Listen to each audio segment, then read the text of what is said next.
The Adventures of Huckleberry Finn, Tom Sawyer's Comrade, by Mark Twain. Notice: persons attempting to find a motive in this narrative will be prosecuted. Persons attempting to find a moral in it will be banished. Persons attempting to find a plot in it will be shot. By order of the author, per G.G., Chief of Ordnance. Explanatory. In this book a number of dialects are used, to wit, the Missouri Negro dialect, the extremest form of the backward southwestern dialect, the ordinary Pike County dialect, and 4 modified varieties of this last. The shadings have not been done in a haphazard fashion or by guesswork, but painstakingly and with the trustworthy guidance and support of personal familiarity with these several forms of speech.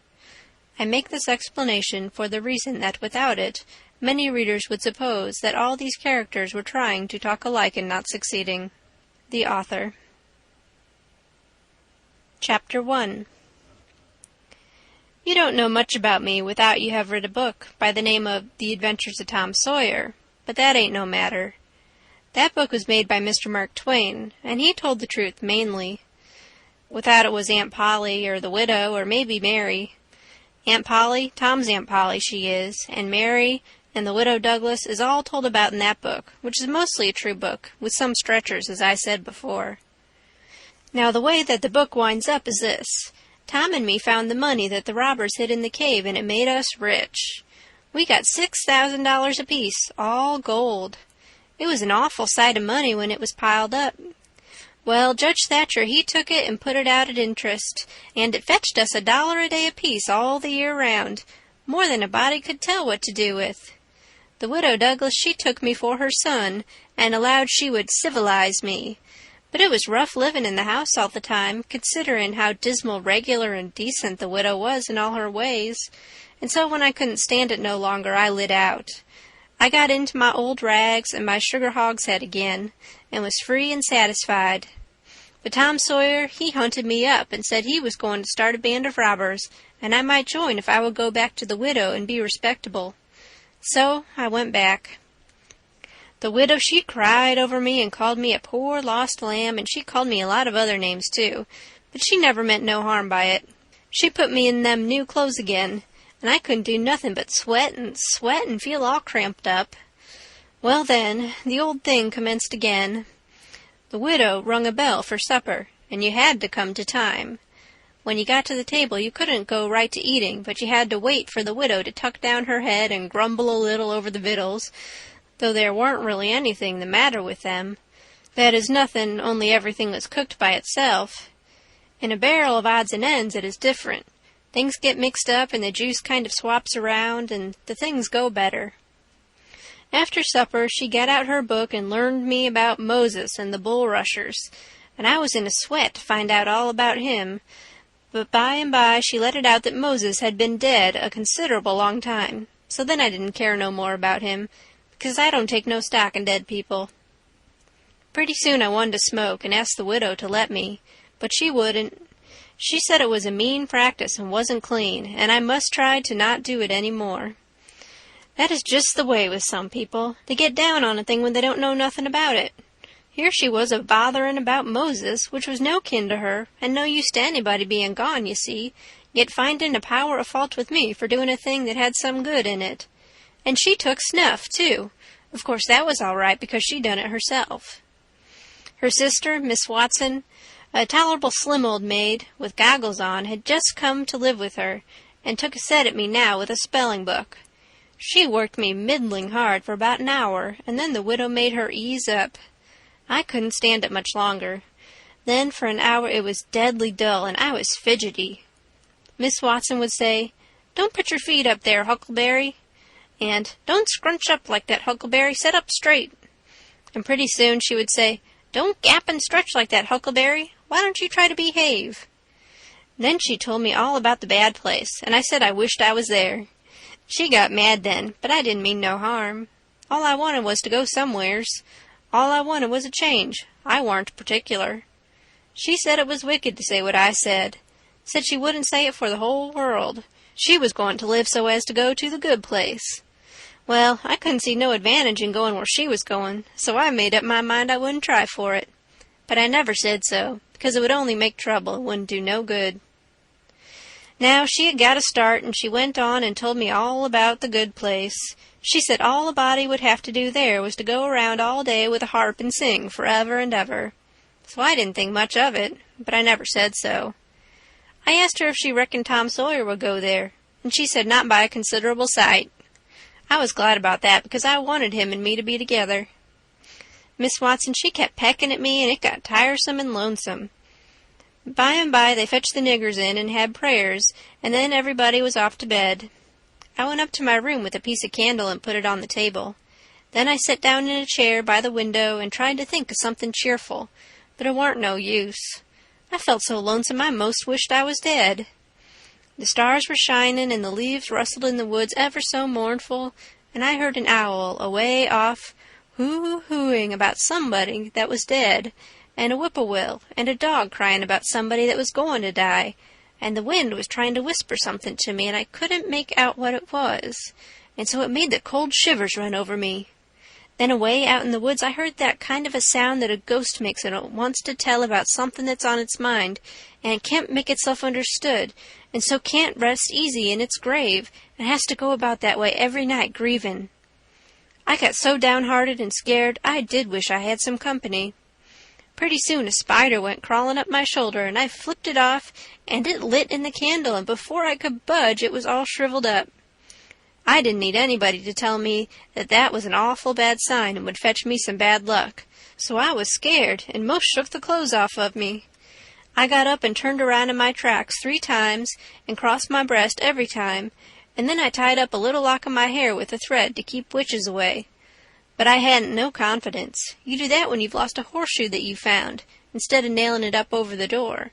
But I hadn't never heard anybody say it was any way to keep off bad luck when you'd killed a spider. I sat down again, a-shakin' all over, and got out my pipe for a smoke, for the house was all as still as death now, and so the widow wouldn't know. Well, after a long time I heard the clock away off in the town go boom, boom, boom, 12 licks, and all still again, stiller than ever. Pretty soon I heard a twig snap down in the dark amongst the trees. Something was a-stirrin'. I sat still and listened. Directly I could just barely hear a meow, meow down there. That was good. Says I, meow, meow, as soft as I could, and then I put out the light and scrambled out of the window on to the shed. Then I slipped down to the ground and crawled in among the trees, and sure enough, there was Tom Sawyer waiting for me. End of Chapter 1.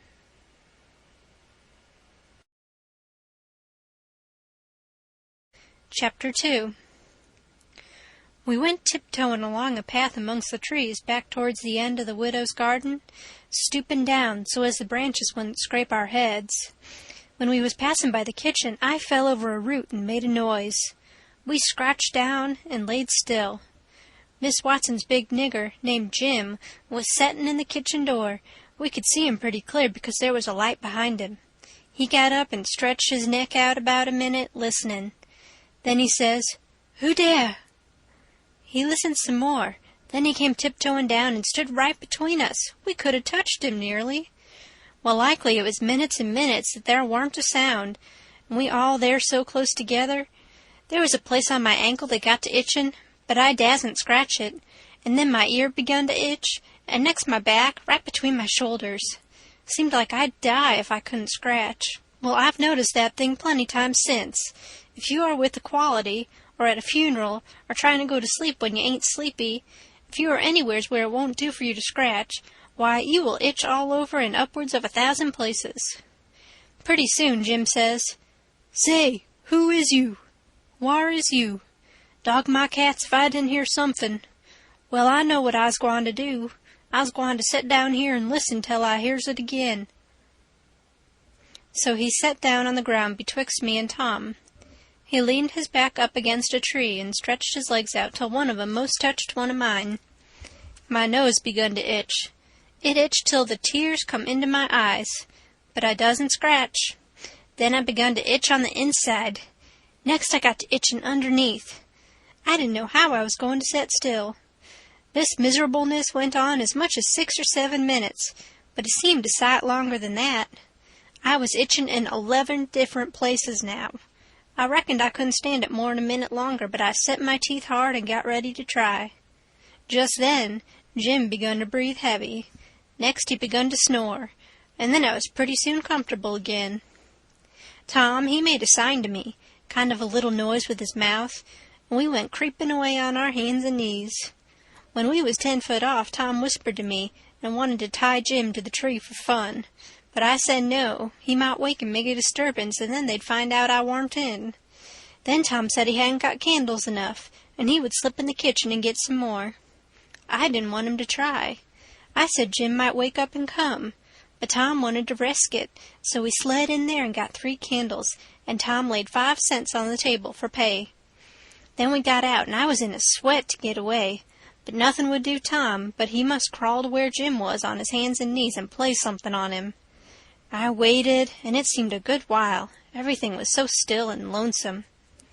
As soon as Tom was back, we cut along the path around the garden fence, and by fetched up on the steep top of the hill the other side of the house. Tom said he slipped Jim's hat off his head and hung it on a limb right over him, and Jim stirred a little, but he didn't wake. Afterwards, Jim said the witches bewitched him and put him in a trance and rode him all over the state, and then set him under the trees again and hung his hat on a limb to show who done it.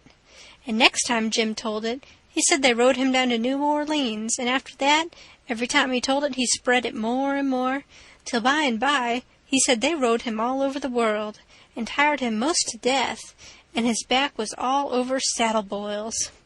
Jim was monstrous proud about it, and he got so he wouldn't hardly notice the other niggers.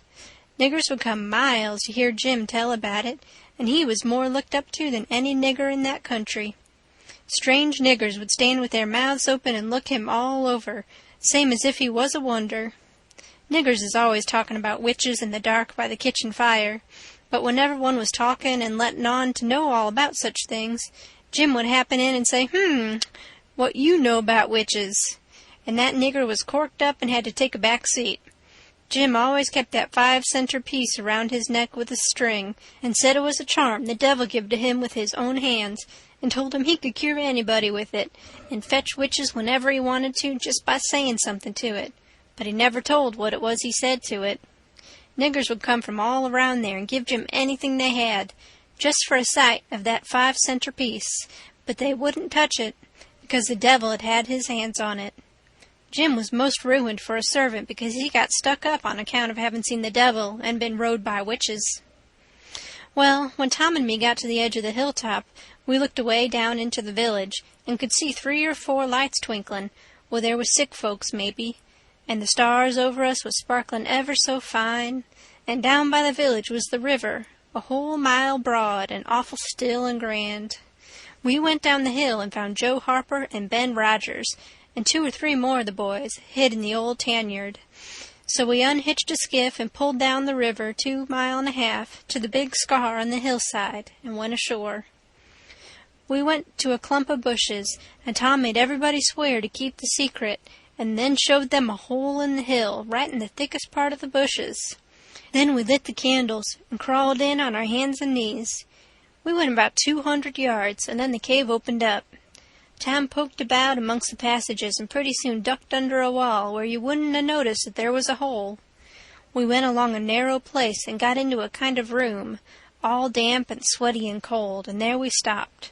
Tom says, "Now we'll start this band of robbers and call it Tom Sawyer's Gang. Everybody that wants to join has got to take an oath and write his name in blood." Everybody was willing, so Tom got out a sheet of paper that he had wrote the oath on and read it. It swore every boy to stick to the band and never tell any of the secrets, and if anybody done anything to any boy in the band, whichever boy was ordered to kill that person and his family must do it, and he mustn't eat and he mustn't sleep till he had killed them and hacked a cross in their breasts, which was the sign of the band.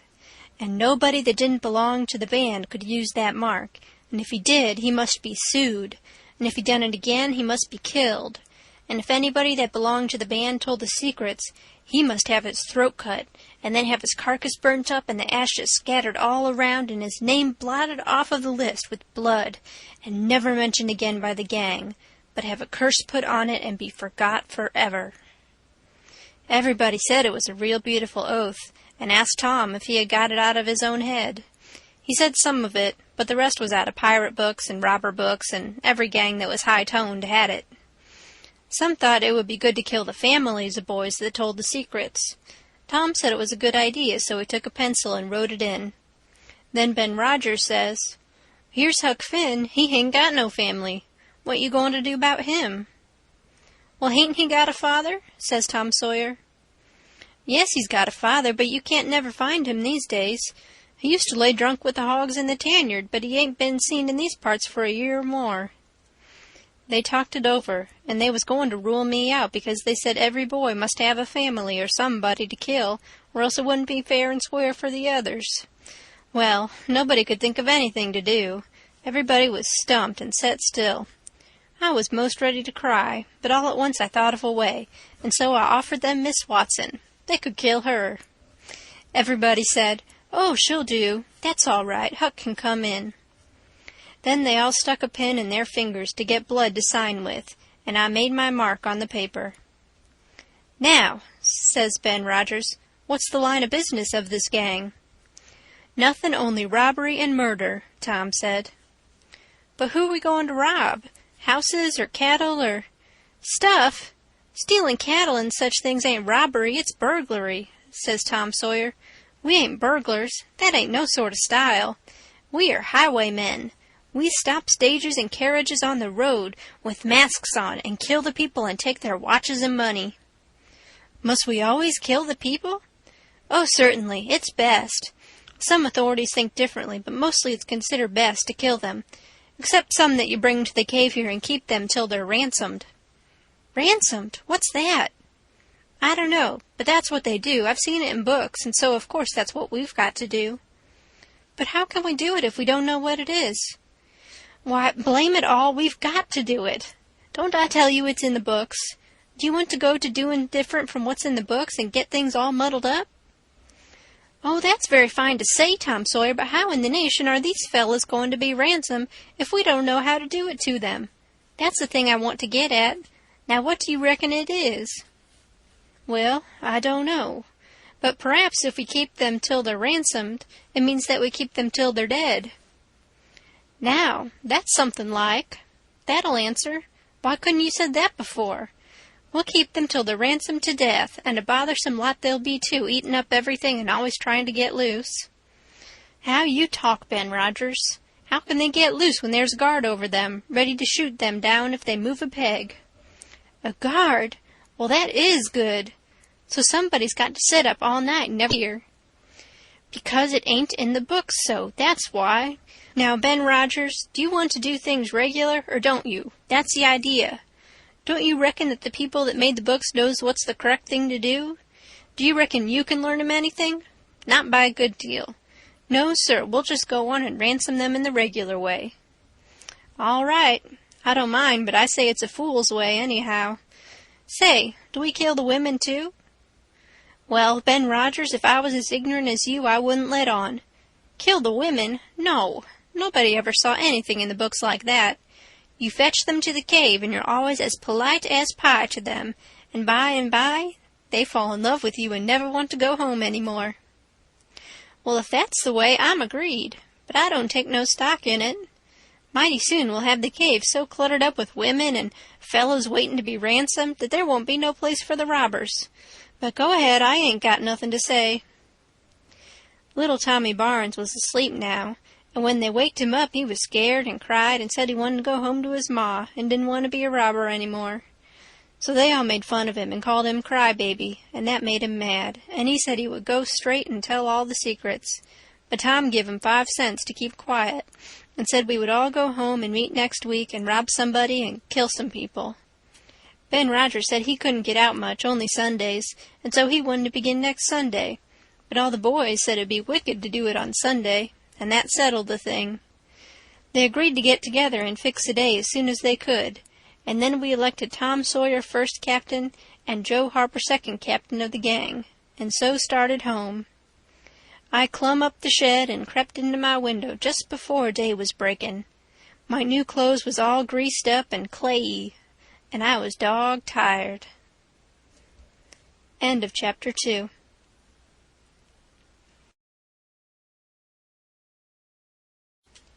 Chapter 3. Well, I got a good going over in the morning from old Miss Watson on account of my clothes, but the widow she didn't scold, but only cleaned off the grease and clay and looked so sorry that I thought I would behave a while if I could. Then Miss Watson, she took me in the closet and prayed, but nothing come of it. She told me to pray every day, and whatever I asked for I would get it. But it warn't so. I tried it. Once I got a fish line, but no hooks. It warn't any good to me without hooks. I tried for the hooks 3 or 4 times, but somehow I couldn't make it work. By and by, one day, I asked Miss Watson to try for me, but she said I was a fool. She never told me why, and I couldn't make it out no way. I sat down one time back in the woods and had a long think about it. I says to myself, if a body can get anything they pray for, why can't Deacon Wynne get back the money he lost on pork? Why can't the widow get back her silver snuff-box that was stole? Why can't Miss Watson fat up? No, says I to myself, there ain't nothing in it. I went and told the widow about it, and she said the thing a body could get by praying for, it was spiritual gifts. This was too many for me, but she told me what she meant. I must help other people and do everything I could for other people and look out for them all the time and never think about myself. This was including Miss Watson as I took it. I went out in the woods and turned it over in my mind a long time, but I couldn't see no advantage about it, except for the other people. So at last I reckoned I wouldn't worry about it any more, but just let it go. Sometimes the widow would take me one side and talk about Providence in a way to make a body's mouth water, but maybe next day Miss Watson would take hold and knock it all down again. I judged I could see that there was 2 providences, and a poor chap would stand considerable show with a widow's providence, but if Miss Watson's got him, there warn't no help for him any more. I thought it all out, and reckoned I would belong to the widow's if he wanted me, though I couldn't make out how he was a-going to be any better off than what he was before, seeing I was so ignorant and so kind of low down and ornery. Pap, he hadn't been seen for more than a year, and that was comfortable for me. I didn't want to see him no more. He used to always whale me when he was sober and could get his hands on me, though I used to take to the woods most of the time when he was around. Well, about this time he was found in the river drownded, about 12 mile above town, so people say. They judged it was him anyway, said this drownded man was just his size and was ragged and had uncommon long hair, which was all like Pap, but they couldn't make nothing out of the face because it had been in the water so long it warn't much like a face at all. They said he was floating on his back in the water. They took him and buried him on the bank, but I warn't comfortable long, because I happened to think of something. I knowed mighty well that a drownded man don't float on his back, but on his face, so I knowed then that this warn't Pop, but a woman dressed up in a man's clothes. So I was uncomfortable again. I judged the old man would turn up again by and by, though I wished he wouldn't. We played robber now and then about a month, and then I resigned. All the boys did. We hadn't robbed nobody, hadn't killed any people, but only just pretended. We used to hop out of the woods and go charging down on hog drivers and women in carts, taking garden stuff to market, but we never hived any of them. Tom Sawyer called the hogs ingots, and he called the turnips and stuff jewelry, and we would go to the cave and powwow over what we had done and how many people we had killed and marked. But I couldn't see no profit in it.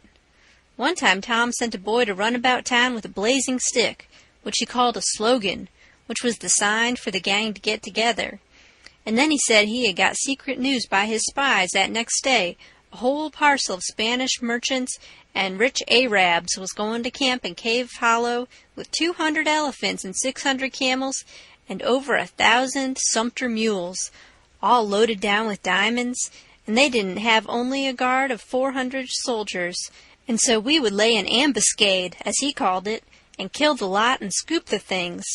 He said we must slick up our swords and guns and get ready. He never could go after even a turnip cart, but he must have the swords and guns all scoured up for it, though they was only lath and broomsticks, and you might scour at them till you rotted, and then they warn't worth a mouthful of ashes more than what they was before. I didn't believe we could lick such a crowd of Spaniards and Arabs, but I wanted to see the camels and elephants, so I was on hand next day, Saturday, in the ambuscade, and when we got the word, we rushed out of the woods and down the hill. But there weren't no Spaniards and Arabs, and there weren't no camels, nor no elephants. It weren't nothing but a Sunday school picnic, and only a primer class at that. We busted it up and chased the children up the hollow, but we never got anything but some doughnuts and jam, though Ben Rogers got a rag doll, and Joe Harper got a hymn book and a tract, and then the teacher charged in and made us drop everything and cut. I didn't see no diamonds, and I told Tom Sawyer so. He said there was loads of 'em there anyway, and he said there was Arabs there too, and elephants and things. I said, why couldn't we see them then? He said if I weren't so ignorant, but had read a book called Don Quixote, I would know without asking. He said it was all done by enchantment. He said there was hundreds of soldiers there, and elephants and treasures and so on, but we had enemies, which he called magicians, and they had turned the whole thing into an infant Sunday school just out of spite. I said all right, then the thing for us to do was to go for the magicians. Tom Sawyer said I was a numbskull. Why, said he, a magician could call up a lot of genies, and they would hash you up like nothing before you could say Jack Robinson. They are as tall as a tree and as big around as a church. Well, I says, suppose we got some genies to help us. Can't we lick the other crowd then? How you going to get them? I don't know. How do they get them? Why, they rub an old tin lamp or an iron ring, and then the genies come tearing in with the thunder and lightning a-ripping around, and the smoke a-rolling, and everything they're told to do, they up and do it. They don't think nothing of pulling a shot tower up by the roots and belting a Sunday school superintendent over the head with it, or any other man. Who makes them tear around so? Why, whoever rubs the lamp or the ring. They belong to whoever rubs the lamp or the ring, and they've got to do whatever he says. If he tells them to build a palace 40 miles long out of diamonds and fill it full of chewing gum, or whatever you want, and fetch an emperor's daughter from China for you to marry, they've got to do it. And they've got to do it before sunup next morning, too. And more, they've got to waltz that palace around over the country wherever you want it, you understand. Well, says I think they are a pack of flatheads for not keeping the palace themselves instead of fooling them away like that. And what's more, if I was one of them, I would see a man in Jericho before I would drop my business and come to him for the rubbing of an old tin lamp. How you talk, Huck Finn. Why, you'd have to come when he rubbed it, whether you wanted to or not. What, and I as high as a tree and as big as a church? All right, then, I would come, but I lay I'd make that man climb the highest tree there was in the country. Shucks, it ain't no use to talk to you, Huck Finn. You don't seem to know anything somehow. Perfect saphead. I thought all this over for 2 or 3 days, and then I reckoned I would see if there was anything in it. I got an old tin lamp and an iron ring, and went out in the woods and rubbed till I sweat like an Injun, calculatin' to build a palace and sell it. But it warn't no use, none of the genies come. So then I judged that all that stuff was only just one of Tom Sawyer's lies. I reckoned he believed in the Arabs and the elephants, but as for me, I think different. It had all the marks of a Sunday school. End of chapter 3.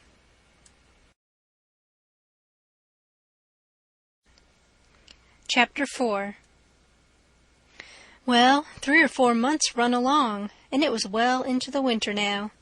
I had been to school most all of the time, and could spell and read and write just a little, and could say the multiplication table up to 6 times 7 is 35.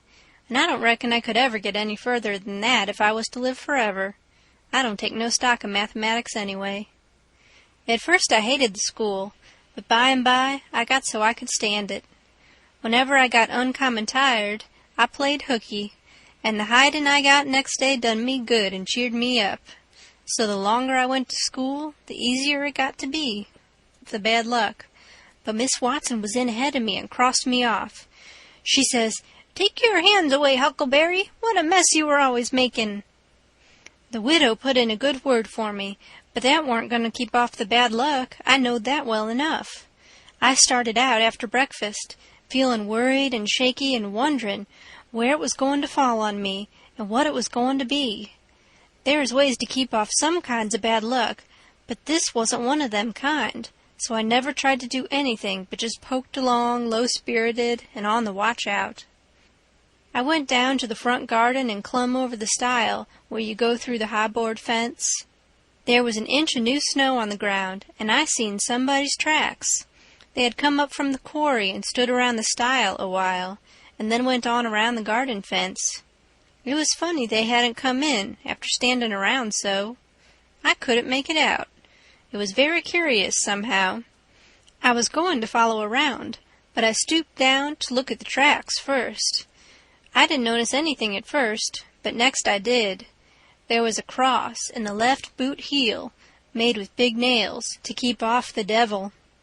I was up in a second and shinning down the hill. I looked over my shoulder every now and then, but I didn't see nobody. I was at Judge Thatcher's as quick as I could get there.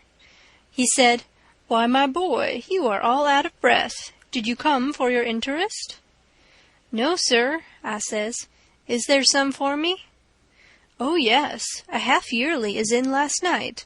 Over $150, quite a fortune for you. You had better let me invest it along with your 6,000. That means I have bought it of you and paid you for it. Here's $1 for you. Now you sign it." So I signed it and left. Miss Watson's nigger Jim had a hairball as big as your fist, which had been took out of the fourth stomach of an ox, and he used to do magic with it. He said there was a spirit inside of it, and it knowed everything. So I went to him that night and told him Pap was here again, for I found his tracks in the snow. What I wanted to know was what he was going to do, and was he going to stay? Jim got out his hairball and said something over it, and then he held it up and dropped it on the floor. It fell pretty solid and only rolled about an inch. Jim tried it again, and then another time, and it acted just the same. Jim got down on his knees and put his ear against it and listened. But it warn't no use. He said it wouldn't talk. He said sometimes it wouldn't talk without money. I told him I had an old slick counterfeit quarter that warn't no good, because the brass showed through the silver a little, and it wouldn't pass nohow even if the brass didn't show, because it was so slick it felt greasy, and so that would tell on it every time. I reckoned I wouldn't say nothing about the $1 I got from the judge. I said it was pretty bad money, but maybe the hairball would take it, because maybe you wouldn't know the difference. Jim smelt it and bit it and rubbed it, and said he would manage so the hairball would think it was good. He said he would split open a raw Irish potato and stick the quarter in between and keep it there all night, and next morning you couldn't see no brass, and it wouldn't feel greasy no more, and so anybody in town would take it in a minute, let alone a hairball. Well, I knowed a potato would do that before, but I had forgot it. Jim put the quarter under the hairball and got down and listened again. This time he said the hairball was all right. He said it would tell my whole fortune if I wanted it to. I says, "Go on." So the hairball talked to Jim, and Jim told it to me. He says, "Yo' old father don't know yet what he's a-gwine to do. Sometimes he spec he'll go away, and den again he spec he'll stay. The best way is to rest easy and let the old man take his own way. Dey's 2 angels hovering round 'bout him. One of 'em is white and shiny, and the other one is black. The white one gets him to go right a little while, then the black one sail in and bust it all up. A body can't tell yet which one gwine to fetch him at the last, but you's all right. You gwine to have considerable trouble in yo' life, and considerable joy. Sometimes you gwine to get hurt, and sometimes you gwine to get sick, but every time you's gwine to get well again. Dey's 2 gals flying about you in yo' life. One of 'em's light, and the other one is dark. One is rich, and the other's po'. You's gwine to marry the po' one first, and the rich one by and by. You wants to keep away from the water as much as you kin, and don't run no risk, case it's down in the bills that you's gwine to get hung. When I lit my candle and went up to my room that night, there sat Pap his own self. End of chapter 4. Chapter 5. I had shut the door, too. Then I turned around, and there he was. I used to be scared of him all the time, he tanned me so much. I reckoned I was scared now, too, but in a minute I see I was mistaken. That is, after the first jolt, as you may say, when my breath sort of hitched, he being so unexpected. But right away after I see him, I warn't scared of him worth bothering about. He was most 50, and he looked it. His hair was long and tangled and greasy and hung down, and you could see his eyes shining through like he was behind vines. It was all black, no gray. So was his long, mixed-up whiskers. There warn't no color in his face where his face showed. It was white, not like another man's white, but a white to make a body sick, a white to make a body's flesh crawl, a tree-toad white, a fish-belly white. As for his clothes, just rags, that was all. He had one ankle rest on the other knee. The boot on that foot was busted, and 2 of his toes stuck through, and he worked them now and then.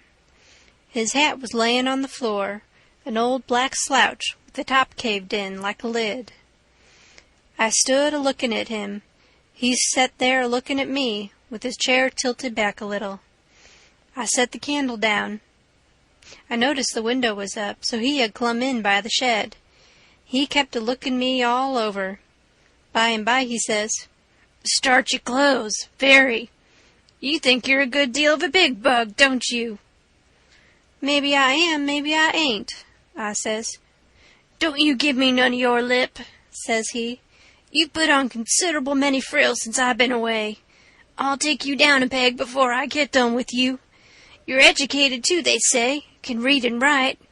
You think you're better'n your father now, don't you, because he can't? I'll take it out of you. Who told you you might meddle with such highfalutin foolishness, hey? Who told you you could?" "The widow. She told me." "The widow, eh? And who told the widow she could put in her shovel about a thing that ain't none of her business?" "Nobody never told her." "Well, I'll learn her how to meddle. And looky here, you drop that school, you hear?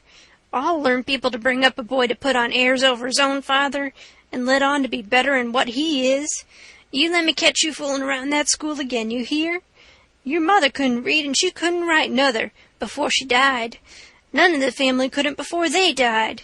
I can't, and here you're a-swelling yourself up like this. I ain't the man to stand it, you hear? Say, let me hear you read."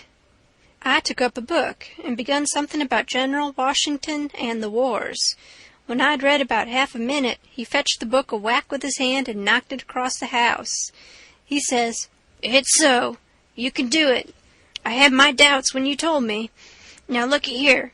You stop that putting on frills. I won't have it. I'll lay for you, my smarty, and if I catch you about that school, I'll tan you good.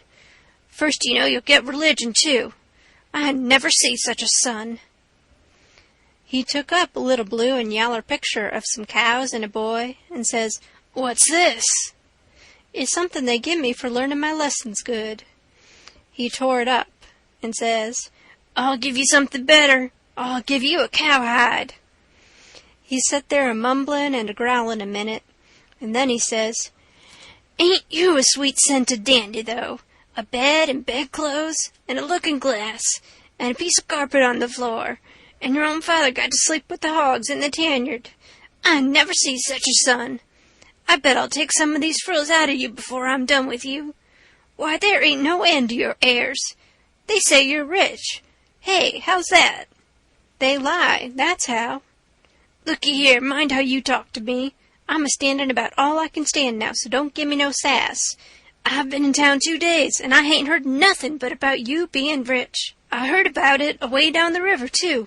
That's why I came. You get me that money tomorrow. I want it."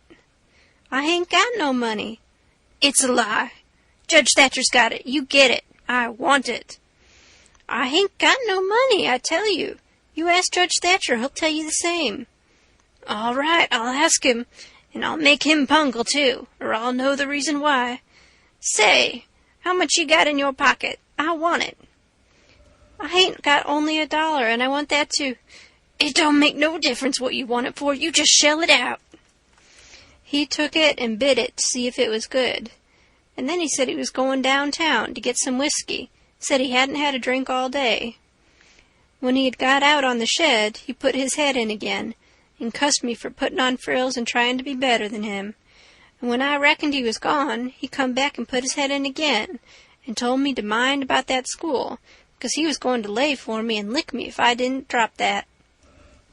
Next day he was drunk, and he went to Judge Thatcher's and bully-ragged him, and tried to make him give up the money, but he couldn't, and then he swore he'd make the law force him.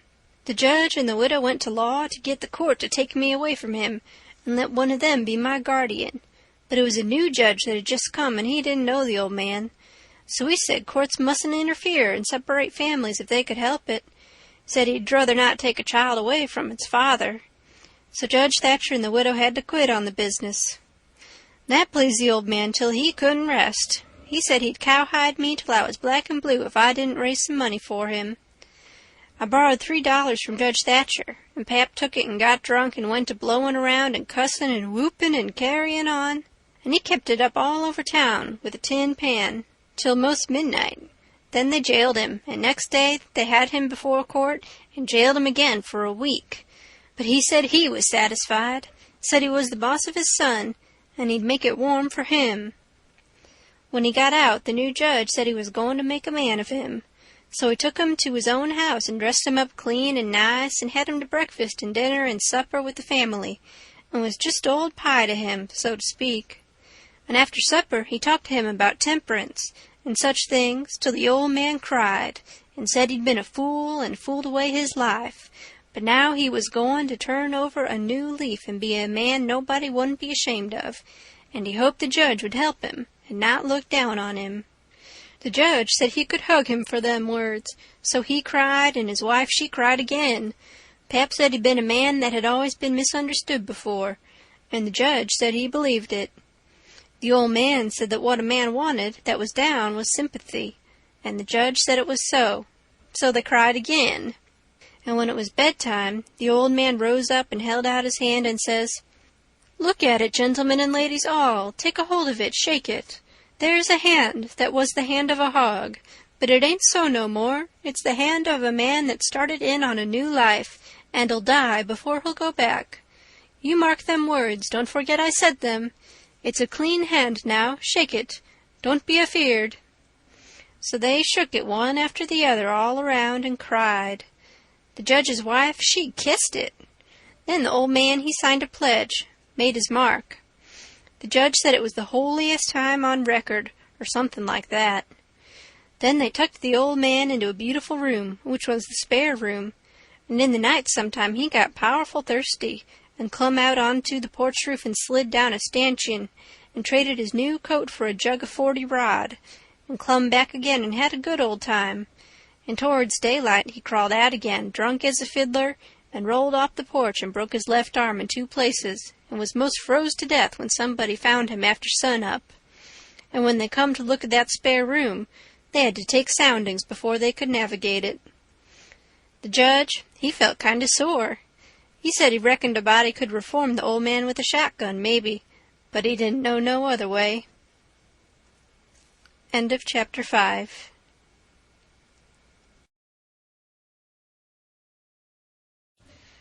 Chapter 6. Well, pretty soon the old man was up and around again, and then he went for Judge Thatcher in the courts to make him give up that money, and he went for me, too, for not stopping school.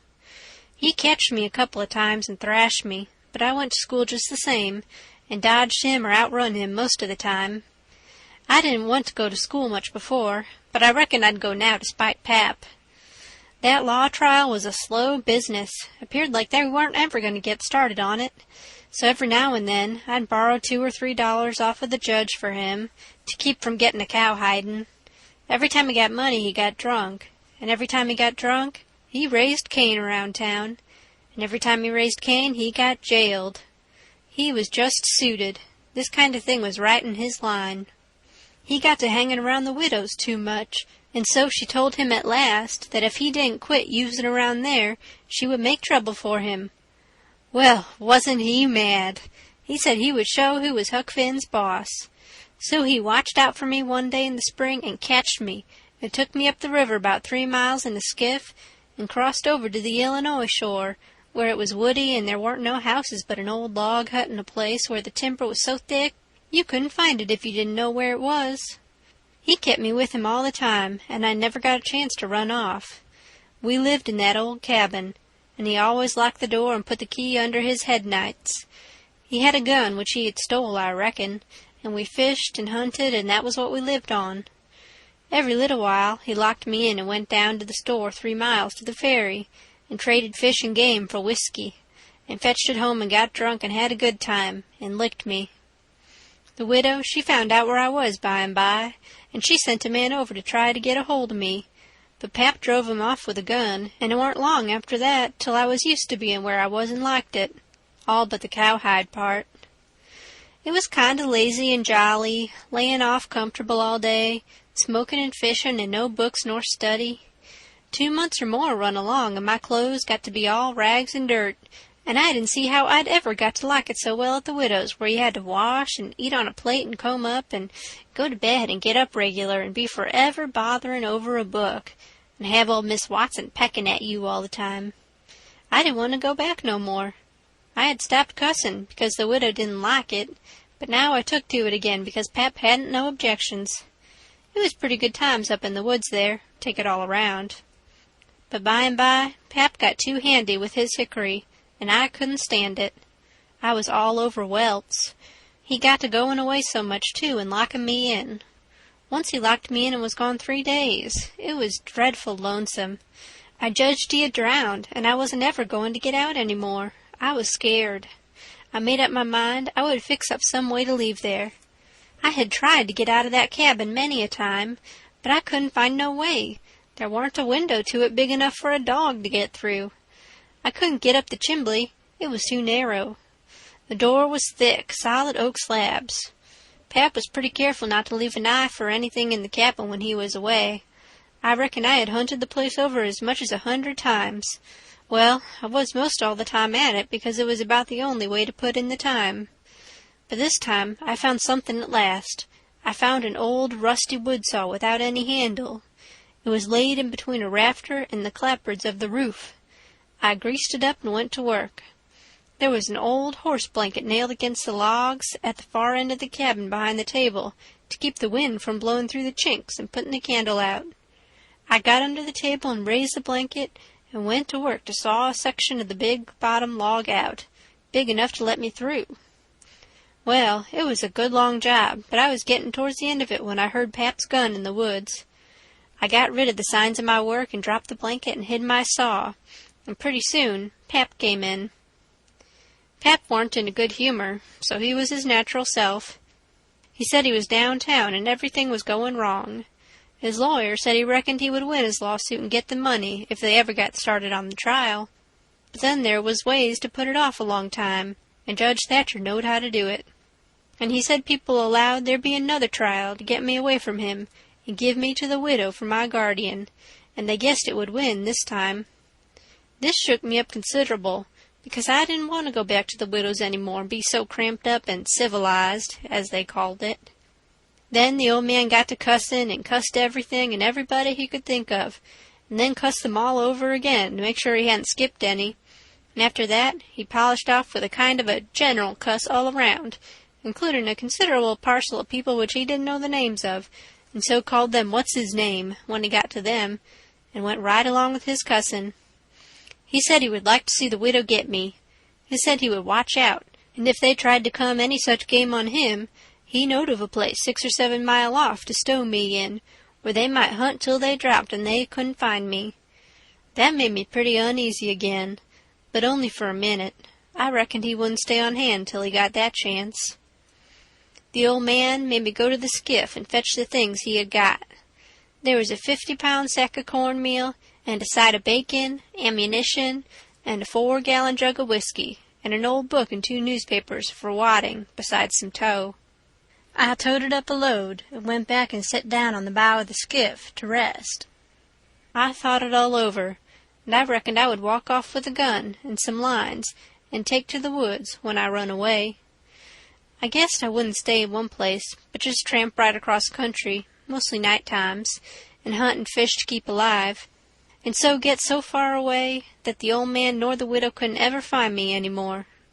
I judged I would saw out and leave that night if Pap got drunk enough, and I reckoned he would. I got so full of it I didn't notice how long I was staying till the old man hollered and asked me whether I was asleep or drownded. I got the things all up to the cabin, and then it was about dark. While I was cooking supper, the old man took a swig or 2 and got sort of warmed up and went to ripping again. He had been drunk over in town and laid in the gutter all night, and he was a sight to look at. A body would have thought he was Adam. He was just all mud. Whenever his liquor begun to work, he most always went for the government. This time he says, "Call this a government? Why, just look at it and see what it's like. Here's the law standing ready to take a man's son away from him, a man's own son, which he has had all the trouble and all the anxiety and all the expense of raising. Yes, just as that man has got that son raised at last and ready to go to work and begin to do something for him and give him a rest, the law up and goes for him. And they call that government. That ain't all, nuther. The law backs that old Judge Thatcher up and helps him to keep me out of my property. Here's what the law does. The law takes a man worth $6,000 and upwards and jams him into an old trap of cabin like this and lets him go round in clothes that ain't fitting for a hog. They call that government. A man can't get his rights in a government like this. Sometimes I've a mighty notion to just leave the country for good and all. Yes, and I told him so. I told old Thatcher so to his face. Lots of 'em heard me and can tell what I said. Says I, for 2 cents I'd leave the blamed country and never come near it again. Them's the very words.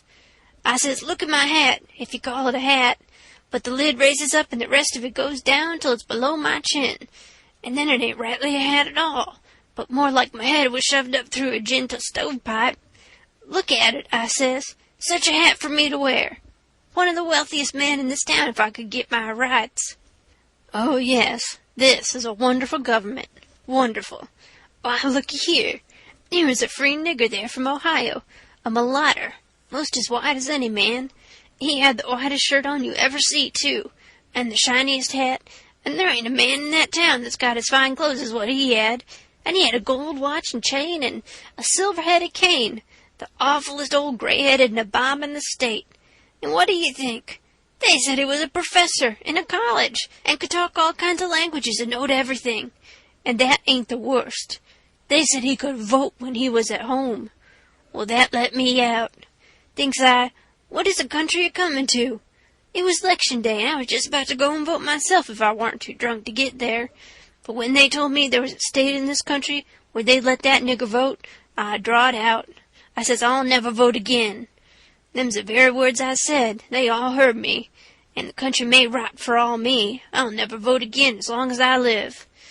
And to see the cool way of that nigger, why, he wouldn't have given me the road if I hadn't shoved him out of the way. I says to the people, why ain't this nigger put up at auction and sold? That's what I want to know. And what do you reckon they said? Why, they said he couldn't be sold till he'd been in the state 6 months, and he hadn't been there that long yet.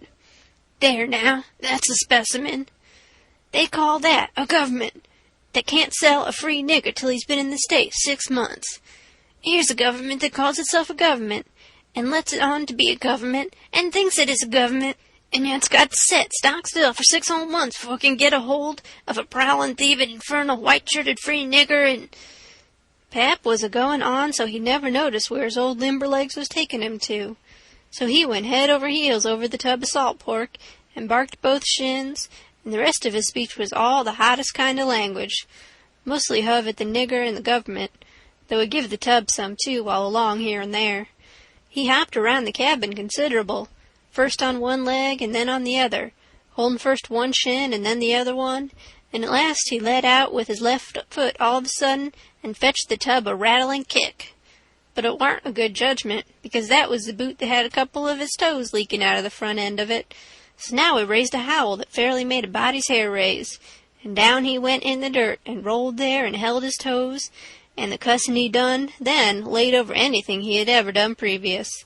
He said so his own self afterwards. He had heard old Soberry Hagan in his best days, and he said it laid over him, too, but I reckon that was sort of piling it on, maybe. After supper, Pap took the jug, and said he had enough whiskey there for 2 drunks and 1 delirium tremens. That was always his word. I judged he'd be blind drunk in about an hour, and then I would steal the key or saw myself out one or the other.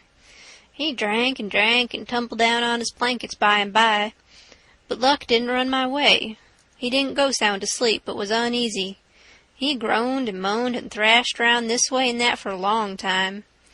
At last I got so sleepy I couldn't keep my eyes open, all I could do, and so before I knowed what I was about, I was sound asleep, and the candle burning. I don't know how long I was asleep, but all of a sudden there was an awful scream, and I was up.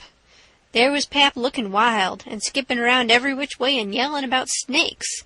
He said they was crawling up his legs, and then he would give a jump and scream and say one had bit him on the cheek, but I couldn't see no snakes.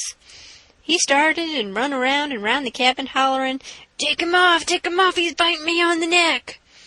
I never see a man look so wild in the eyes. Pretty soon he was all fagged out and fell down panting. Then he rolled over and over wonderful fast, kicking things every which way and striking and grabbing at the air with his hands, and screaming and saying there was devils a hold of him. He wore out by and by, and laid still a while, moaning. Then he laid stiller, and didn't make a sound. I could hear the owls and the wolves away off in the woods, and it seemed terrible still. He was laying over by the corner. By and by he raised up part way and listened, with his head to one side. He says very low, "Tramp, tramp, tramp, that's the dead. Tramp, tramp, tramp, they're coming after me, but I won't go. Oh, they're here. Don't touch me, don't. Hands off. They're cold, let go. Oh, let a poor devil alone." Then he went down on all fours and crawled off, begging them to let him alone, and he rolled himself up in his blanket and wallowed in under the old pine table, still a-begging, and then he went to crying. I could hear him through the blanket. By and by he rolled out and jumped up on his feet looking wild, and he seen me and went for me. He chased me round and round the place with a clasp knife, calling me the angel of death, and saying he would kill me, and then I couldn't come for him no more. I begged and told him I was only Huck, but he laughed such a screechy laugh, and roared and cussed and kept on chasing me up. Once, when I turned short and dodged under his arm, he made a grab and got me by the jacket between my shoulders, and I thought I was gone, but I slid out of the jacket quick as lightning and saved myself. Pretty soon he was all tired out, and dropped down with his back against the door, and said he would rest a minute and then kill me. He put his knife under him and said he would sleep and get strong, and then he would see who was who. So he dozed off pretty soon. By and by I got the old split-bottom chair and clumb up as easy as I could not to make any noise, and got down the gun. I slipped the ramrod down it to make sure it was loaded, then I laid it across the turnip barrel, pointing towards Pap, and sat down behind it to wait for him to stir. And how slow and still did the time drag along. End of chapter 6.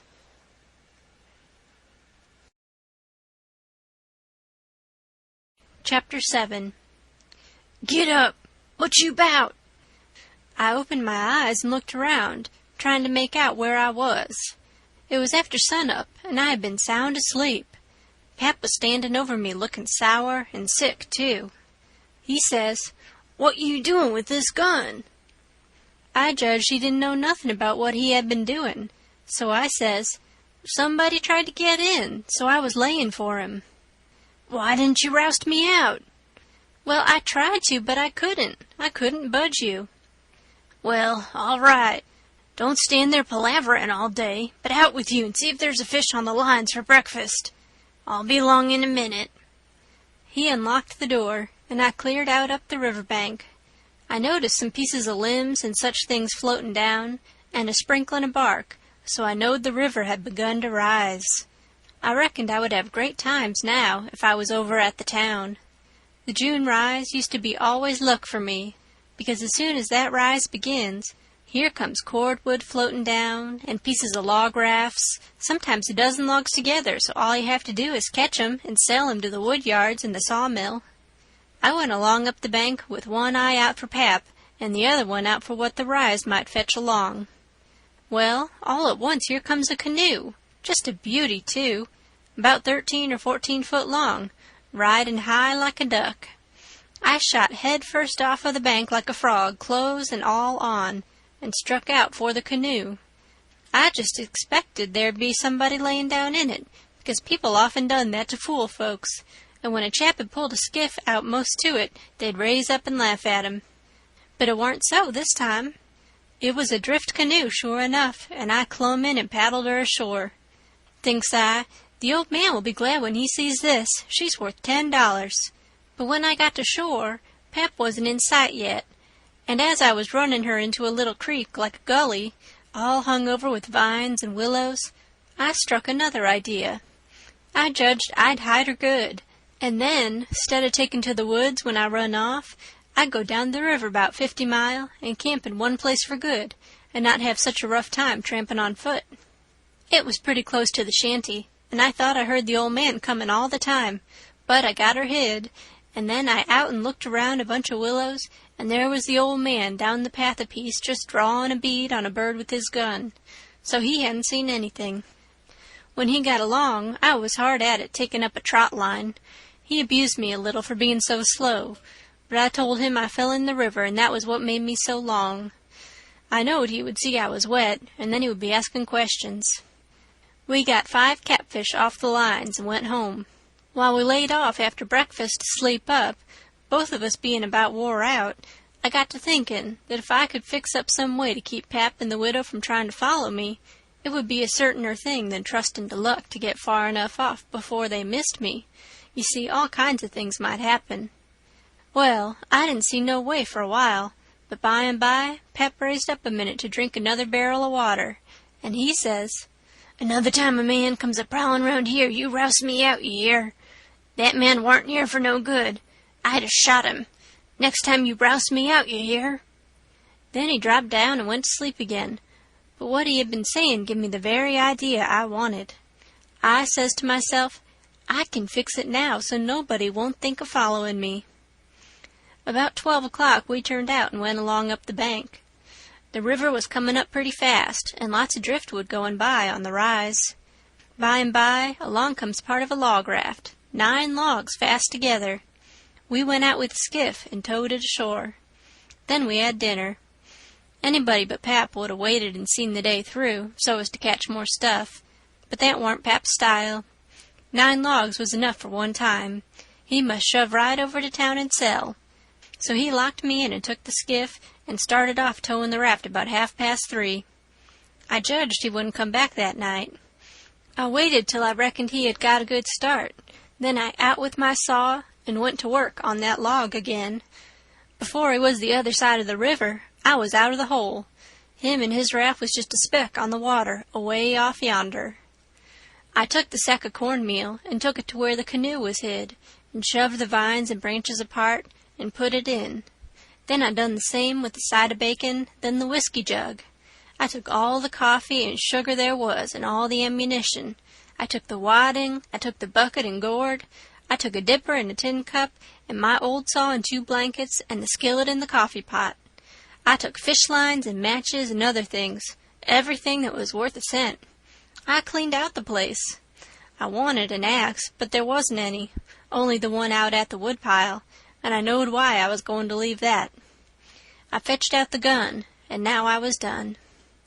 I had worn the ground a good deal crawling out of the hole and dragging out so many things, so I fixed that as good as I could from the outside by scattering dust on the place, which covered up the smoothness and the sawdust. Then I fixed a piece of log back into its place and put 2 rocks under it and one against it to hold it there, for it was bent up at that place and didn't quite touch ground. If you stood 4 or 5 foot away and didn't know it was sawed, you wouldn't never notice it. And besides, this was the back of the cabin, and it warn't likely anybody would go fooling around there. It was all grass clear to the canoe, so I hadn't left a track. I followed around to see. I stood on the bank and looked out over the river. All safe.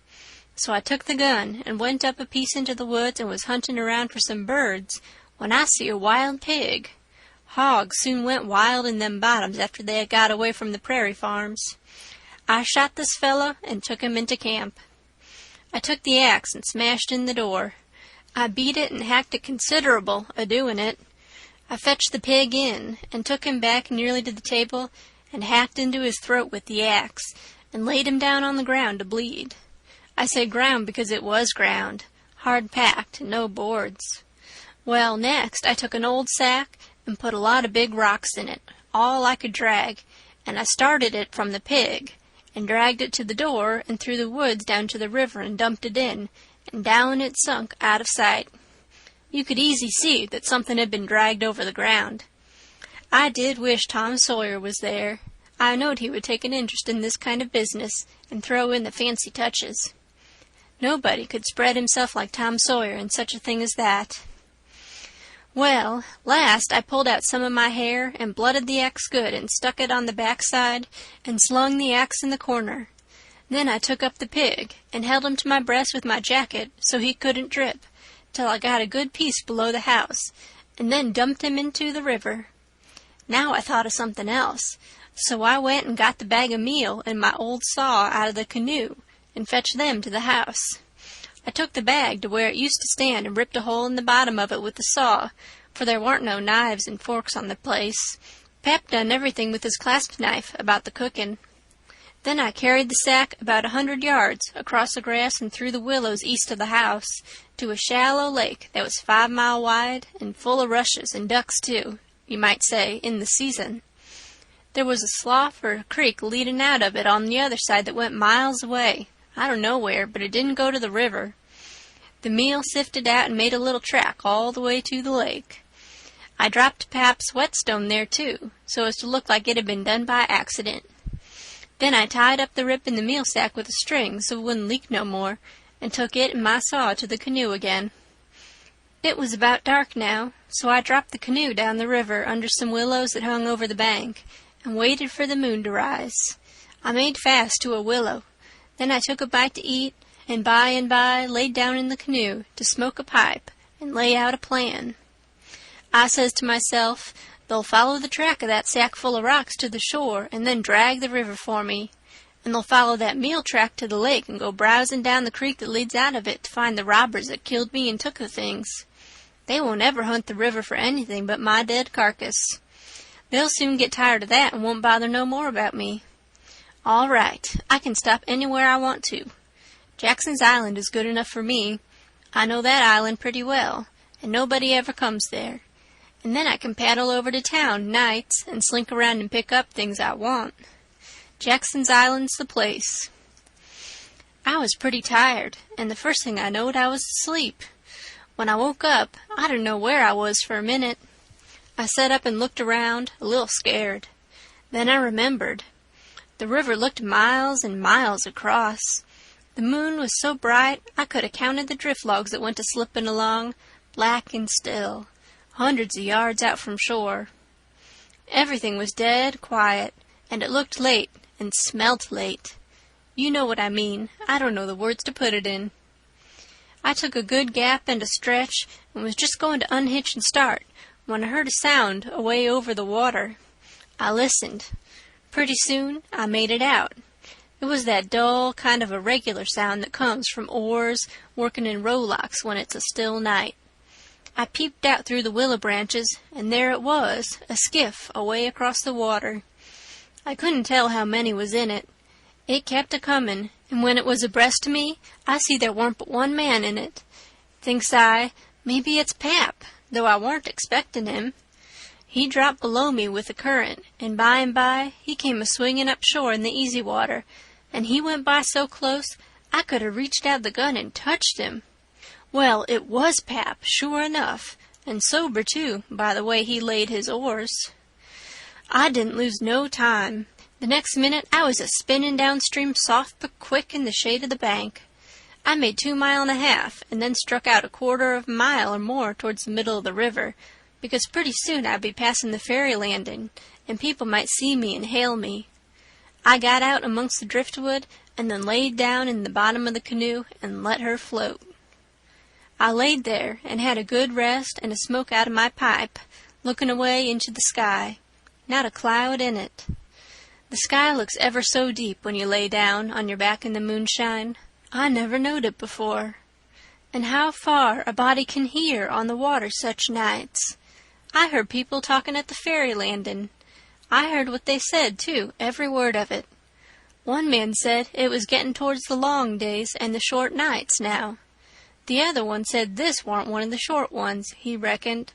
And then they laughed, and he said it over again, and they laughed again.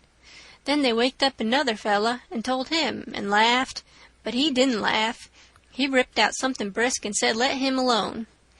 The first fellow said he allowed to tell it to his old woman. She would think it was pretty good. But he said that warn't nothing to some things he had said in his time. I heard one man say it was nearly 3 o'clock, and he hoped daylight wouldn't wait more than about a week longer. After that, the talk got further and further away, and I couldn't make out the words any more, but I could hear the mumble, and now and then a laugh, too, but it seemed a long ways off. I was away below the ferry now. I rose up, and there was Jackson's Island, about 2 miles and a half downstream, heavy-timbered and standing up out of the middle of the river, big and dark and solid, like a steamboat without any lights. There weren't any signs of the bar at the head. It was all under water now. It didn't take me long to get there. I shot past the head at a ripping rate. The current was so swift. And then I got into the dead water and landed on the side towards the Illinois shore. I run the canoe into a deep dent in the bank that I knowed about. I had to part the willow branches to get in, and when I made fast, nobody could have seen the canoe from the outside. I went up and set down on a log at the head of the island and looked out on the big river and the black driftwood and away over to the town, 3 mile away, where there was 3 or 4 lights twinkling. A monstrous big lumber raft was about a mile upstream, coming along down with a lantern in the middle of it. I watched it come creeping down, and when it was most abreast of where I stood, I heard a man say, "Stern oars, there! Heave her head to starboard." I heard that just as plain as if the man was by my side. There was a little gray in the sky now, so I stepped into the woods and lay down for a nap before breakfast. End of Chapter 7. Chapter 8. The sun was up so high when I waked that I judged it was after 8 o'clock. I laid there in the grass in the cool shade, thinking about things, and feeling rested and rather comfortable and satisfied. I could see the sun out at 1 or 2 holes, but mostly it was big trees all about, and gloomy in there amongst them. There was freckled places on the ground where the light sifted down through the leaves, and the freckled places swapped about a little, showing there was a little breeze up there. A couple of squirrels set on a limb and jabbered at me very friendly. I was powerful lazy and comfortable. Didn't want to get up and cook breakfast. Well, I was dozing off again when I thinks I hear a deep sound of boom away up the river. I rouses up and rests on my elbow and listens. Pretty soon I hears it again. I hopped up and went and looked out at a hole in the leaves, and I see a bunch of smoke layin' on the water a long ways up, about abreast of the ferry.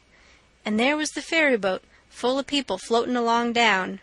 I knowed what was the matter now. Boom! I see the white smoke squirt out of the ferry boat's side. You see, they was firing cannon over the water, trying to make my carcass come to the top. I was pretty hungry, but it warn't going to do for me to start a fire, because they might see the smoke. So I sat there and watched the cannon smoke and listened to the boom. The river was a mile wide there, and it always looks pretty on a summer morning, so I was having a good enough time seeing them hunt for my remainders if I only had a bite to eat. Well, then I happened to think how they always put quicksilver in loaves of bread and float them off, because they always go right to the drownded carcass and stop there. So, says I, I'll keep a lookout and if any of them's floating around after me, I'll give them a show. I changed to the Illinois edge of the island to see what luck I could have, and I warn't disappointed. A big double loaf come along, and I most got it with a long stick, but my foot slipped, and she floated out further. Of course I was where the current set in the closest to the shore. I knowed enough for that. But by and by along comes another one, and this time I won. I took out the plug and shook out the little dab of quicksilver and set my teeth in. It was baker's bread, what the quality eat, none of your low-down corn-pone. I got a good place amongst the leaves, and set there on a log, munchin' the bread and watchin' the ferry boat, and very well satisfied. And then something struck me. I says, now I reckon the widow or the parson or somebody prayed that this bread would find me, and here it has gone and done it. So there ain't no doubt but there is something in that. That is, there's something in it when a body like the widow or the parson prays, but it don't work for me, and I reckon it don't work for only just the right kind. I lit a pipe and had a good long smoke and went on watchin'. The ferry boat was floatin' with the current, and I allowed I'd have a chance to see who was aboard when she come along, because she would come in close where the bread did. When she got pretty well along down towards me, I put out my pipe and went to where I fished out the bread, and laid down behind a log on the bank in a little open place. Where the log forked, I could peep through. By and by she come along, and she drifted in so close that they could have run out a plank and walked ashore. Most everybody was on the boat. Pap and Judge Thatcher and Bessie Thatcher and Joe Harper and Tom Sawyer and his old Aunt Polly and Sid and Mary and plenty more. Everybody was talking about the murder, but the captain broke in and says, "Look sharp now, the current sets in the closest here, and maybe he's washed ashore and got tangled amongst the brush at the water's edge. I hope so, anyway." I didn't hope so. They all crowded up and leaned over the rails, nearly in my face, and kept still, watching with all their might. I could see them first rate, but they couldn't see me. Then the captain sung out, "Stand away!" and the cannon let off such a blast right before me that it made me deaf with the noise and pretty near blind with the smoke, and I judged I was gone. If they'd had some bullets in, I reckon they'd have got the corpse they was after. Well, I see I warn't hurt, thanks to goodness. The boat floated on and went out of sight around the shoulder of the island. I could hear the boomin' now and then, further and further off, and by, after an hour, I didn't hear it no more. The island was 3 mile long. I judged they had got to the foot and was giving it up, but they didn't yet a while. They turned around the foot of the island and started up the channel on the Missouri side, under steam and boomin' once in a while as they went. I crossed over to that side and watched them. When they got abreast the head of the island, they quit shootin' and dropped over to the Missouri shore and went home to the town. I knowed I was all right now. Nobody else would come a-huntin' after me. I got my traps out of the canoe and made me a nice camp in the thick woods. I made a kind of tent out of my blankets to put my things under so the rain couldn't get at them. I catched a catfish and haggled him open with my saw, and towards sundown I started my campfire and had supper. Then I set out a line to catch some fish for breakfast. When it was dark, I set by my campfire smoking and feeling pretty well satisfied. But by and by it got sort of lonesome, and so I went and sat on the bank and listened to the current swashing along and counted the stars and drift logs and rafts that come down, and then went to bed. There ain't no better way to put in time when you are lonesome. You can't stay so. You soon get over it. And so for 3 days and nights, no difference, just the same thing. But the next day I went exploring around down through the island.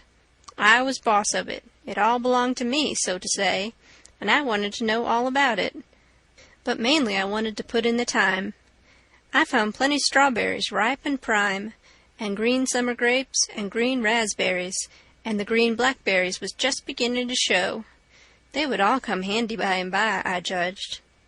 Well, I went fooling along in the deep woods, till I judged I warn't far from the foot of the island. I had my gun along, but I hadn't shot nothing. It was for protection. Thought I would kill some game nigh home. About this time I mighty near stepped on a good-sized snake, and it went sliding off through the grass and flowers, and I after it, trying to get a shot at it. I clipped along, and all of a sudden I bounded right onto the ashes of a campfire that was still smoking. My heart jumped up amongst my lungs. I never waited for to look further, but uncocked my gun and went sneaking back on my tiptoes as fast as ever I could. Every now and then I stopped a second amongst the thick leaves and listened, but my breath come so hard I couldn't hear nothing else. I slunk along another piece further, then listened again, and so on and so on. If I see a stump, I took it for a man. If I trod on a stick and broke it, it made me feel like a person had cut one of my breaths in two, and I only got half, and the short half, too. When I got to camp, I weren't feeling very brash. There weren't much sand in my craw, but I says, this ain't no time to be fooling around. So I got all my traps into my canoe again, so as to have them out of sight, and I put out the fire and scattered the ashes around to look like an old last year's camp, and then clumb a tree. I reckon I was up in the tree 2 hours, but I didn't see nothing. I didn't hear nothing. I only thought I heard and seen as much as 1,000 things. Well, I couldn't stay up there forever, so at last I got down, but I kept in the thick woods and on the lookout all the time. All I could get to eat was berries, and what was left over from breakfast. By the time it was night, I was pretty hungry, so when it was good and dark, I slid out from shore before moonrise and paddled over to the Illinois bank, about 1/4 mile. I went out in the woods and cooked a supper, and I had about made up my mind I would stay there all night, when I hear plunkety-plunk, plunkety-plunk, and says to myself, horses comin', and next I hear people's voices. I got everything into the canoe as quick as I could, and then went creeping through the woods to see what I could find out. I hadn't got far when I hear a man say, "We better camp here if we can find a good place. The horses is about beat out. Let's look around." I didn't wait, but shoved out and paddled away easy. I tied up in the old place and reckoned I would sleep in the canoe. I didn't sleep much. I couldn't, somehow, for thinking. And every time I waked up, I thought somebody had me by the neck, so the sleep didn't do me no good. By and by, I says to myself, I can't live this way. I'm a-going to find out who it is that's here on the island with me. I'll find it out or bust. Well, I felt better right off. So I took my paddle and slid out from shore just a step or two, and then let the canoe drop along down amongst the shadows. The moon was shining, and outside of the shadows it made it most as light as day. I poked along well on to an hour, everything still as rocks and sound asleep. Well, by this time I was most down to the foot of the island. A little ripply, cool breeze begun to blow, and that was as good as sayin' the night was about done. I give her a turn with a paddle and brung her nose to shore. Then I got my gun and slipped out and into the edge of the woods. I sat down there on a log and looked out through the leaves. I see the moon go off watch, and the darkness begin to blanket the river. But in a little while I see a pale streak over the tree-tops, and knowed the day was comin'. So I took my gun and slipped off towards where I had run across that campfire, stopping every minute or two to listen. But I hadn't no luck somehow. I couldn't seem to find the place. But by and by, sure enough, I catched a glimpse of fire away through the trees. I went for it, cautious and slow. By and by, I was close enough to have a look, and there laid a man on the ground. It most give me the fantods. He had a blanket round his head, and his hand was nearly in the fire. I set there behind a clump of bushes in about 6 foot of him, and kept my eyes on him steady. It was getting gray daylight now. Pretty soon he gapped and stretched himself and hove off the blanket, and it was Miss Watson's Jim. I bet I was glad to see him. I says, "Hello, Jim," and skipped out. He bounced up and stared at me wild. Then he drops down on his knees and puts his hand together and says, "Don't hurt me, don't. I ain't never done no harm to a ghost. I always liked dead people, and done all I could for 'em. You go and get in the river again what you belongs, and don't do nothing to old Jim. I was always your friend." Well, I warn't long making him understand I warn't dead. I was ever so glad to see Jim. I warn't lonesome now. I told him I warn't afraid of him telling the people where I was. I talked along, but he only sit there and looked at me, never said nothing. Then I says, "It's good daylight, let's get breakfast. Make up your campfire good." "What's the use of making up the campfire to cook strawberries on sich truck? But you got a gun, hain't you? Then we can get something better than strawberries." "Strawberries in such truck," I says. "Is that what you live on?" "I couldn't get nothing else," he says. Why, how long you been on the island, Jim?" "I come here the night after you's killed." "What, all that time?" "Yes, indeedy." "And you hain't had nothing but that kind of rubbish to eat?" "No, sah, nothing else." "Well, you must be most starved, ain't you?" "I reckon I could eat a hoss. I think I could." "How long you been on the island?" "Since the night I got killed." "No! Why, what has you lived on? But you got a gun. Oh, yes, you got a gun. That's good. Now you kill something and I'll make up the fire." So we went over to where the canoe was, and while he built a fire in a grassy open place amongst the trees, I fetched meal and bacon and coffee pot and frying pan and sugar and tin cups, and the nigger was set back considerable, because he reckoned it was all done with witchcraft.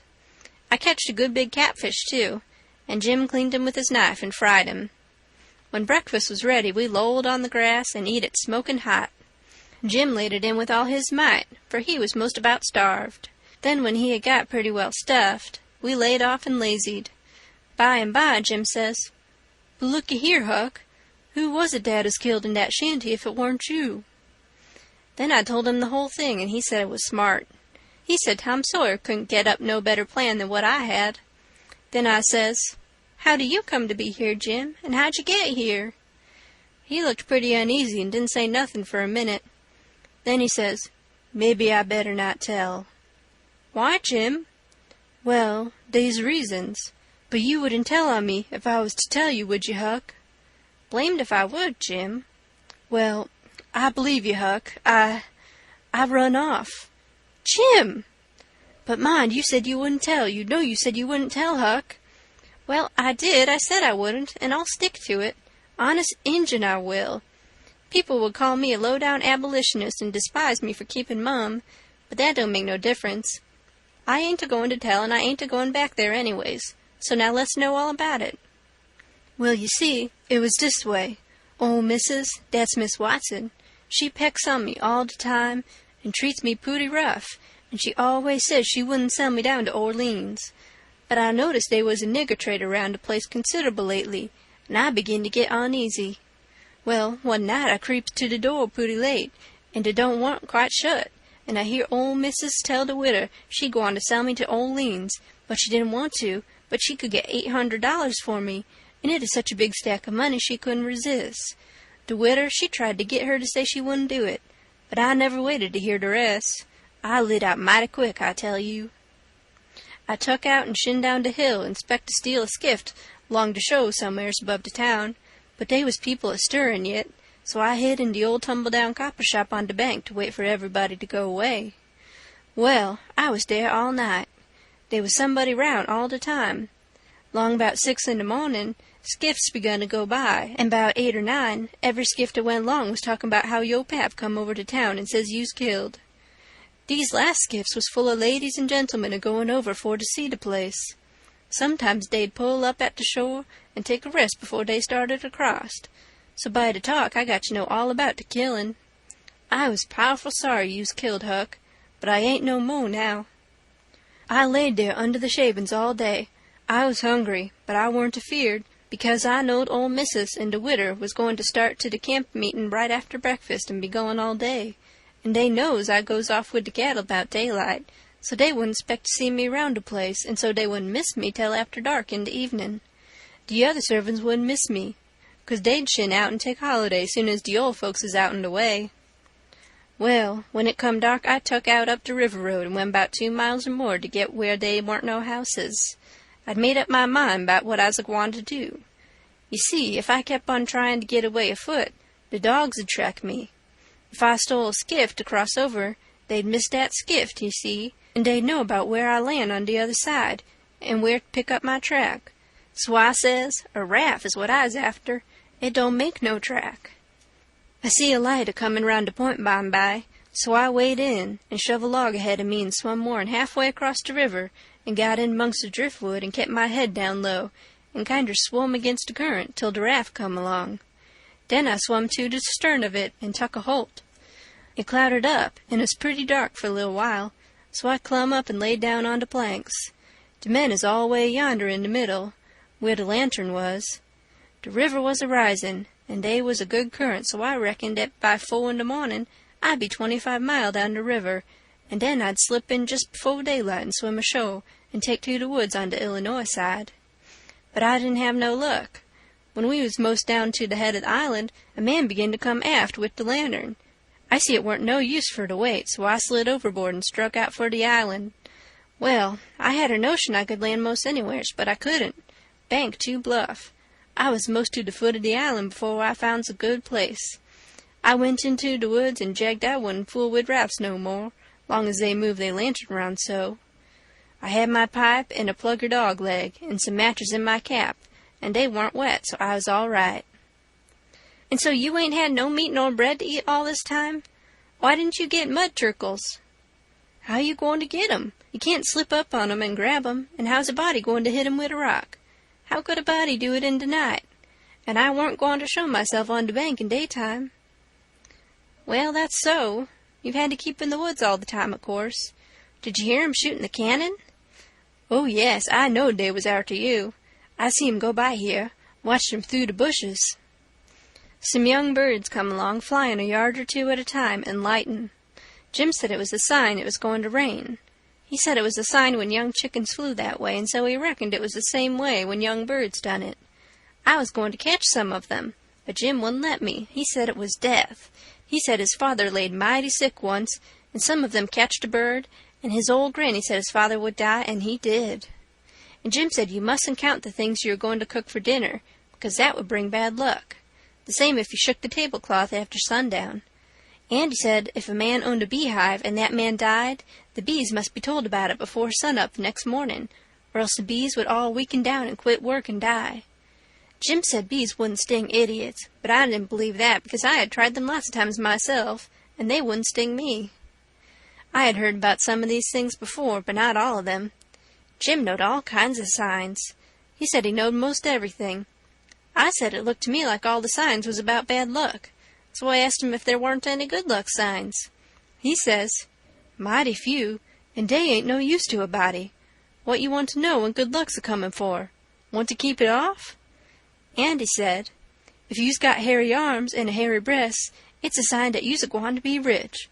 Well, they's some use in a sign like that, 'cause it's up fur ahead. You see, maybe you's got to be po a long time first, and so you might get discouraged and kill yourself if you didn't know by the sign that you gwine to be rich by and by. Have you got hairy arms and a hairy breast, Jim? What's the use to ask that question? Don't you see I has? Well, are you rich? No, but I've been rich once, and I gwine to be rich again. Once I had $14, but I took to speculating and got busted out. What did you speculate in, Jim? Well, first I tackled stock. What kind of stock? Why, livestock, cattle, you know. I put $10 in a cow, but I ain't gwine to risk no more money in stock. The cow up and died on my hands. So you lost the $10. No, I didn't lose it all. I only lost about 9 of it. I sold a hide and taller for $1.10. You had $1.10 left. Did you speculate any more? Yes. You know that one-legged nigger that belongs to old Mr. Bradish? Well, he set up a bank and said anybody that put in $1 would get $4 more at the end of the year. Well, all the niggers went in, but they didn't have much. I was the only one to have much. So I stuck out for more'n $4, and I said if I didn't get it, I'd start a bank myself. Well, of course, that nigger wanted to keep me out of the business because he says there weren't business enough for 2 banks. So he said I could put in my $5, and he paid me $35 at the end of the year. So I done it. Then I reckon I'd invest the $35 right off and keep things a-movin'. There was a nigger named Bob that had catched a wood flat, and his marster didn't know it, and I bought it off'n him and told him to take the $35 when the end of the year come, but somebody stole the wood flat that night, and next day the one-legged nigger said the bank's busted, so they didn't none of us get no money. What did you do with the 10 cents, Jim? Well, I was going to spend it, but I had a dream, and the dream told me to give it to a nigger named Balaam. Balaam's ass, they call him for short. He's one of them chuckleheads, you know, but he's lucky, they say, and I see I warn't lucky. The dream says let Balaam invest the 10 cents, and he'd make a raise for me. Well, Balaam, he took the money, and when he was in church, he heard the preacher say that whoever give to de po, lend to de Lord, and bound to give his money back 100 times. So Balaam, he took and give de 10 cents to de po, and laid low to see what was gwine to come of it. Well, what did come of it, Jim? Nuffin never came of it. I couldn't manage to collect that money no way, and Balaam he couldn't. I ain't gwine to lend no more money 'thout I see de security. Bound to get yo' money back 100 times, de preacher says. If I could get de 10 cents back, I'd call it square, and be gladder de chanced. Well, it's all right anyway, Jim, long as you're going to be rich again sometime or other. Yes, and I's rich now, come to look at it. I owns myself, and I's worth $800. I wished I had the money. I wouldn't want no more. End of chapter 8.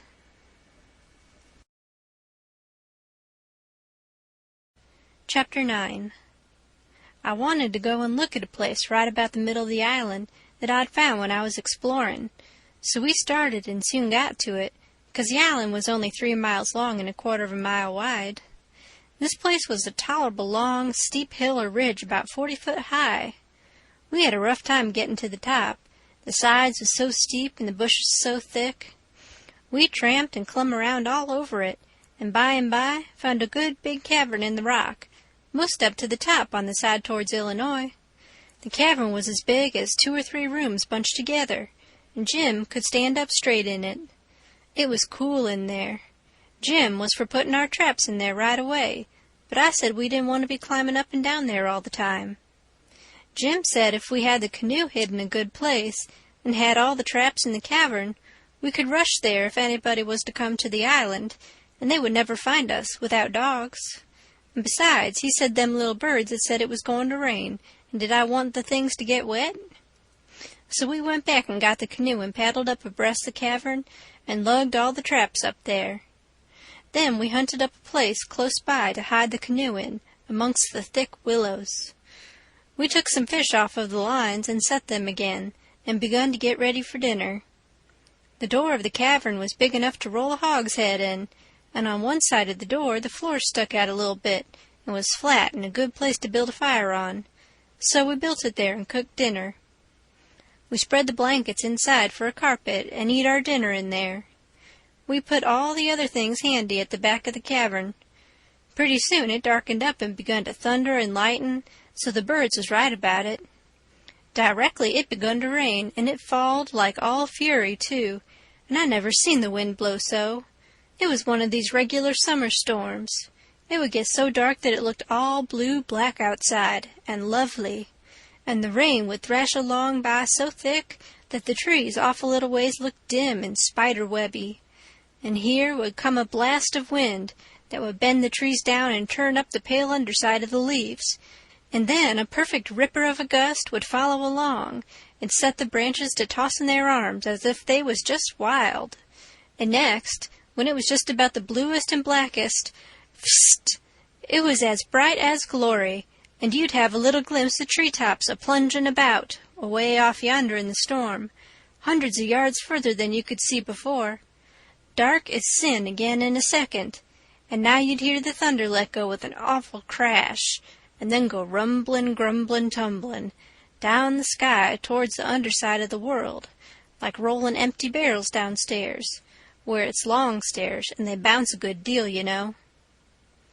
"Jim, this is nice," I says. "I wouldn't want to be nowhere else but here. Pass me along another hunk of fish and some hot cornbread." "Well, you wouldn't have been here if it hadn't have been for Jim. You'd have been down there in the woods without any dinner, and getting most drownded, too. Dat you would, honey. Chickens knows when it's gwine to rain, and so do the birds, child." The river went on raisin' and raisin' for 10 or 12 days, till at last it was over the banks. The water was 3 or 4 feet deep on the island in the low places and on the Illinois bottom. On that side it was a good many miles wide, but on the Missouri side it was the same old distance across, a half a mile, because the Missouri shore was just a wall of high bluffs. Daytimes we paddled all over the island in the canoe. It was mighty cool and shady in the deep woods, even if the sun was blazing outside. We went winding in and out amongst the trees, and sometimes the vines hung so thick we had to back away and go some other way. Well, on every old broken-down tree you could see rabbits and snakes and such things, and when the island had been overflowed a day or two they got so tame, on account of being hungry, that you could paddle right up and put your hand on them if you wanted to. But not the snakes and turtles, they would slide off in the water. The ridge our cavern was in was full of 'em. We could 'a' had pets enough if we'd wanted them. One night we catched a little section of a lumber raft, nice pine planks. It was 12 foot wide and about 15 or 16 foot long, and the top stood above water 6 or 7 inches, a solid level floor. We could see saw logs go by in the daylight sometimes, but we let them go. We didn't show ourselves in daylight. Another night, when we was up at the head of the island, just before daylight, here comes a frame house down on the west side. She was a 2-story and tilted over considerable. We paddled out and got aboard, clumb in at an upstairs window. But it was too dark to see yet, so we made the canoe fast, and set in her to wait for daylight. The light begun to come before we got to the foot of the island. Then we looked in at the window. We could make out a bed and a table and 2 old chairs and lots of things around about on the floor, and there was clothes hanging against the wall. There was something laying on the floor in the far corner that looked like a man. So Jim says, "Hello, you!" But it didn't budge, so I hollered again, and then Jim says, "The man ain't asleep, he's dead. You hold still, I'll go and see." He went and bent down and looked, and says, "It's a dead man. Yes, indeedy, naked, too. He's been shot in the back. I reckon he's been dead 2 or 3 days. Come in, Huck, but don't look at his face. It's too gashly." I didn't look at him at all. Jim throwed some old rags over him, but he needn't done it. I didn't want to see him. There was heaps of old greasy cards scattered around over the floor, and old whiskey bottles and a couple of masks made out of black cloth, and all over the walls was the ignorantest kind of words and pictures made with charcoal. There was 2 old dirty calico dresses and a sunbonnet and some women's underclothes hanging against the wall, and some men's clothing, too. We put the lot into the canoe. It might come good. There was a boy's old speckled straw hat on the floor. I took that, too. And there was a bottle that had had milk in it, and it had a rag stopper for a baby to suck. We would have took the bottle, but it was broke. There was a seedy old chest and an old hair trunk with the hinges broke. They stood open, but there weren't nothing left in them that was any account. The way things was scattered about, we reckon the people left in a hurry and weren't fixed so as to carry off most of their stuff. We got an old tin lantern and a butcher knife without any handle, and a brand-new Barlow knife worth 2 bits in any store, and a lot of tallow candles, and a tin candlestick, and a gourd and a tin cup, and a ratty old bedquilt off the bed, and a reticule with needles and pins and beeswax and buttons and thread, and all such truck in it, and a hatchet and some nails, and a fish line as thick as my little finger, with some monstrous hooks on it, and a roll of buckskin, and a leather dog collar, and a horseshoe, and some vials of medicine that didn't have no label on them. And just as we was leaving, I found a tolerable good currycomb, and Jim, he found a ratty old fiddle bow, and a wooden leg. The straps was broke off of it, but, barring that, it was a good enough leg, though it was too long for me, and not long enough for Jim, and we couldn't find the other one, though we hunted all around. And so, take it all around, we made a good haul. When we was ready to shove off, we was a 1/4 of a mile below the island, and it was pretty broad day, so I made Jim lay down in the canoe and cover up with the quilt, because if he set up, people could tell he was a nigger a good ways off. I paddled over to the Illinois shore, and drifted down most 1/2 a mile doing it. I crept up the dead water under the bank, and hadn't no accidents, and didn't see nobody. We got home all safe. End of Chapter 9.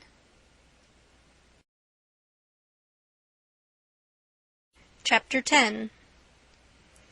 After breakfast, I wanted to talk about the dead man and guess out how he came to be killed, but Jim didn't want to. He said it would fetch bad luck, and besides, he said he might come and haunt us. He said a man that wasn't buried was more likely to go a-haunting around than one that was planted and comfortable. That sounded pretty reasonable, so I didn't say no more. but I couldn't keep from studying over it and wishing I knowed who shot the man and what they done it for. We rummaged the clothes we'd got and found $8 in silver sewed up in the lining of an old blanket overcoat. Jim said he reckoned the people in that house stole the coat, because if they'd knowed the money was there, they wouldn't have left it. I said I reckoned they killed him, too, but Jim didn't want to talk about that. I says, "Now, you think it's bad luck, but what did you say when I fetched in the snakeskin that I found on the top of the ridge day before yesterday?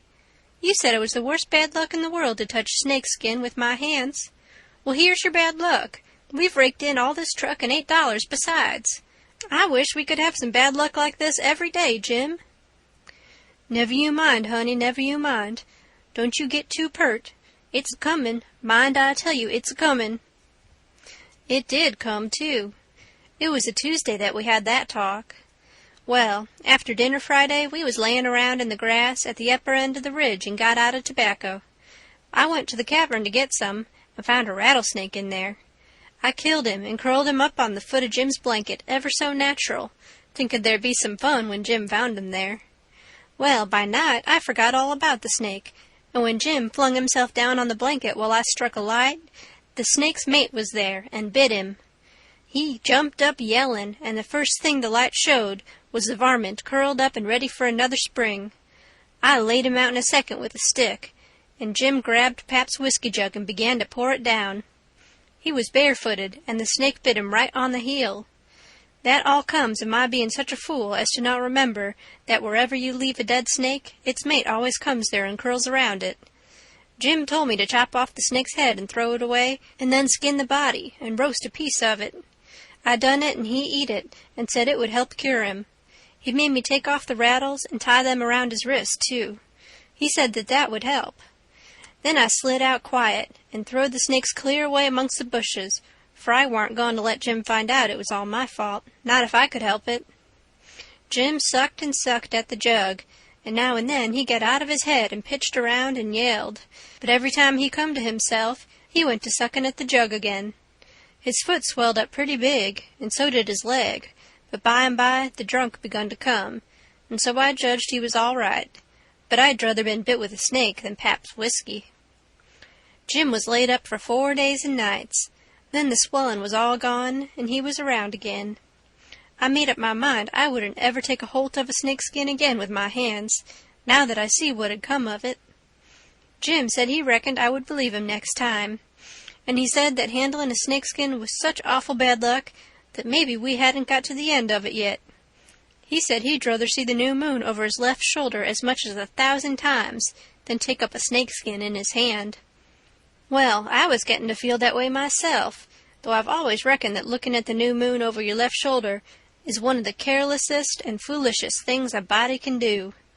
Old Hank Bunker done it once and bragged about it, and in less than 2 years he got drunk and fell off of the shot tower and spread himself out so that he was just a kind of layer, as you may say, and they slid him edgeways between 2 barn doors for a coffin, and buried him so they say, but I didn't see it.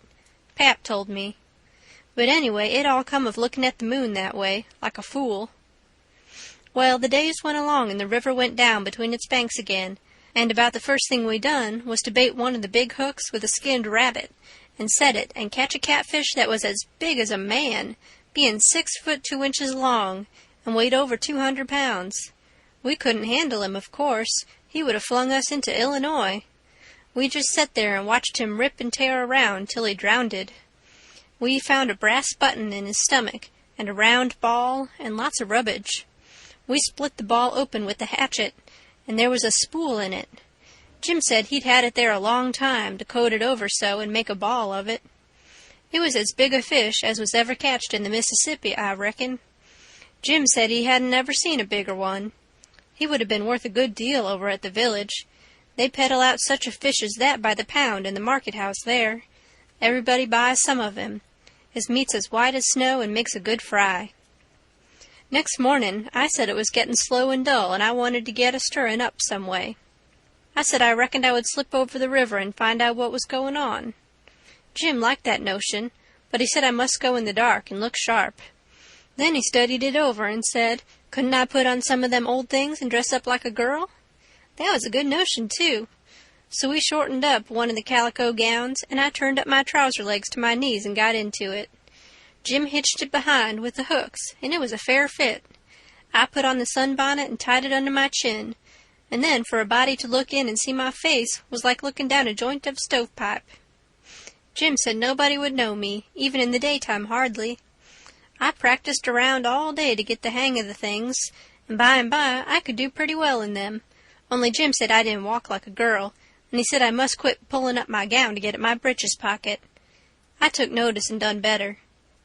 I started up the Illinois shore in the canoe just after dark.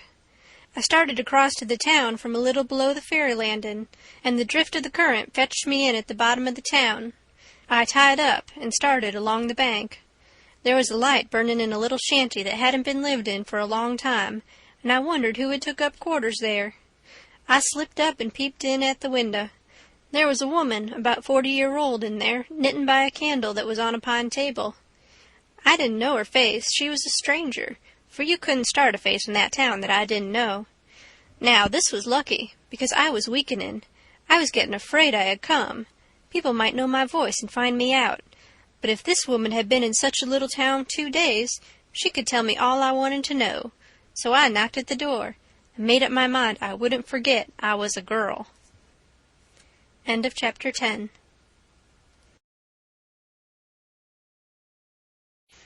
The Adventures of Huckleberry Finn by Mark Twain.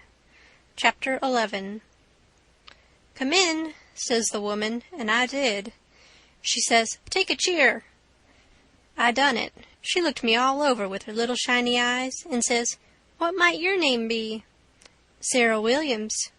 "Whereabouts do you live?" And this neighbor said she wouldn't let me go by myself, but her husband would be in by, maybe in an hour and a half, and she'd send him along with me. Then she got to talking about her husband, and about her relations up the river, and her relations down the river, and about how much better off they used to was, and how they didn't know but they'd made a mistake coming to our town, instead of letting well alone, and so on, till I was afeard I had made a mistake coming to her to find out what was going on in the town. But by she dropped on to pap and the murder, and then I was pretty willing to let her clatter right along.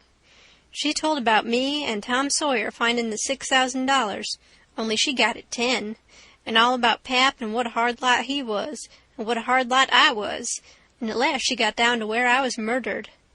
I says, "Who done it? We've heard considerable about these goings-on down in Hookerville, but we don't know who 'twas that killed Huck Finn." "Well, I reckon there's a right smart chance of people here that'd like to know who killed him. Some think old Finn done it himself." "No, is that so?" "Most everybody thought it at first. You'll never know how nigh he came to getting lynched, but before night they changed around and judged it was done by a runaway nigger named Jim." "Why, he—" I stopped. I reckoned I better keep still. She run on and never noticed I had put in at all. "The nigger run off the very night Huck Finn was killed, so there's a reward out for him, $300. And there's a reward out for old Finn, too, $200. You see, he came to town the morning after the murder and told about it, and was out with him on the ferry boat hunt, and right away after he up and left. Before night they wanted to lynch him, but he was gone, you see. Well, next day they found out the nigger was gone. They found out he hadn't been seen since 10 o'clock the night the murder was done. So then they put it on him, you see, and while they was full of it, next day back comes old Finn, and went boo-hooing to Judge Thatcher to get money to hunt for the nigger all over Illinois with. The judge gave him some, and that evening he got drunk and was around till after midnight with a couple of mighty hard-looking strangers, and then went off with them.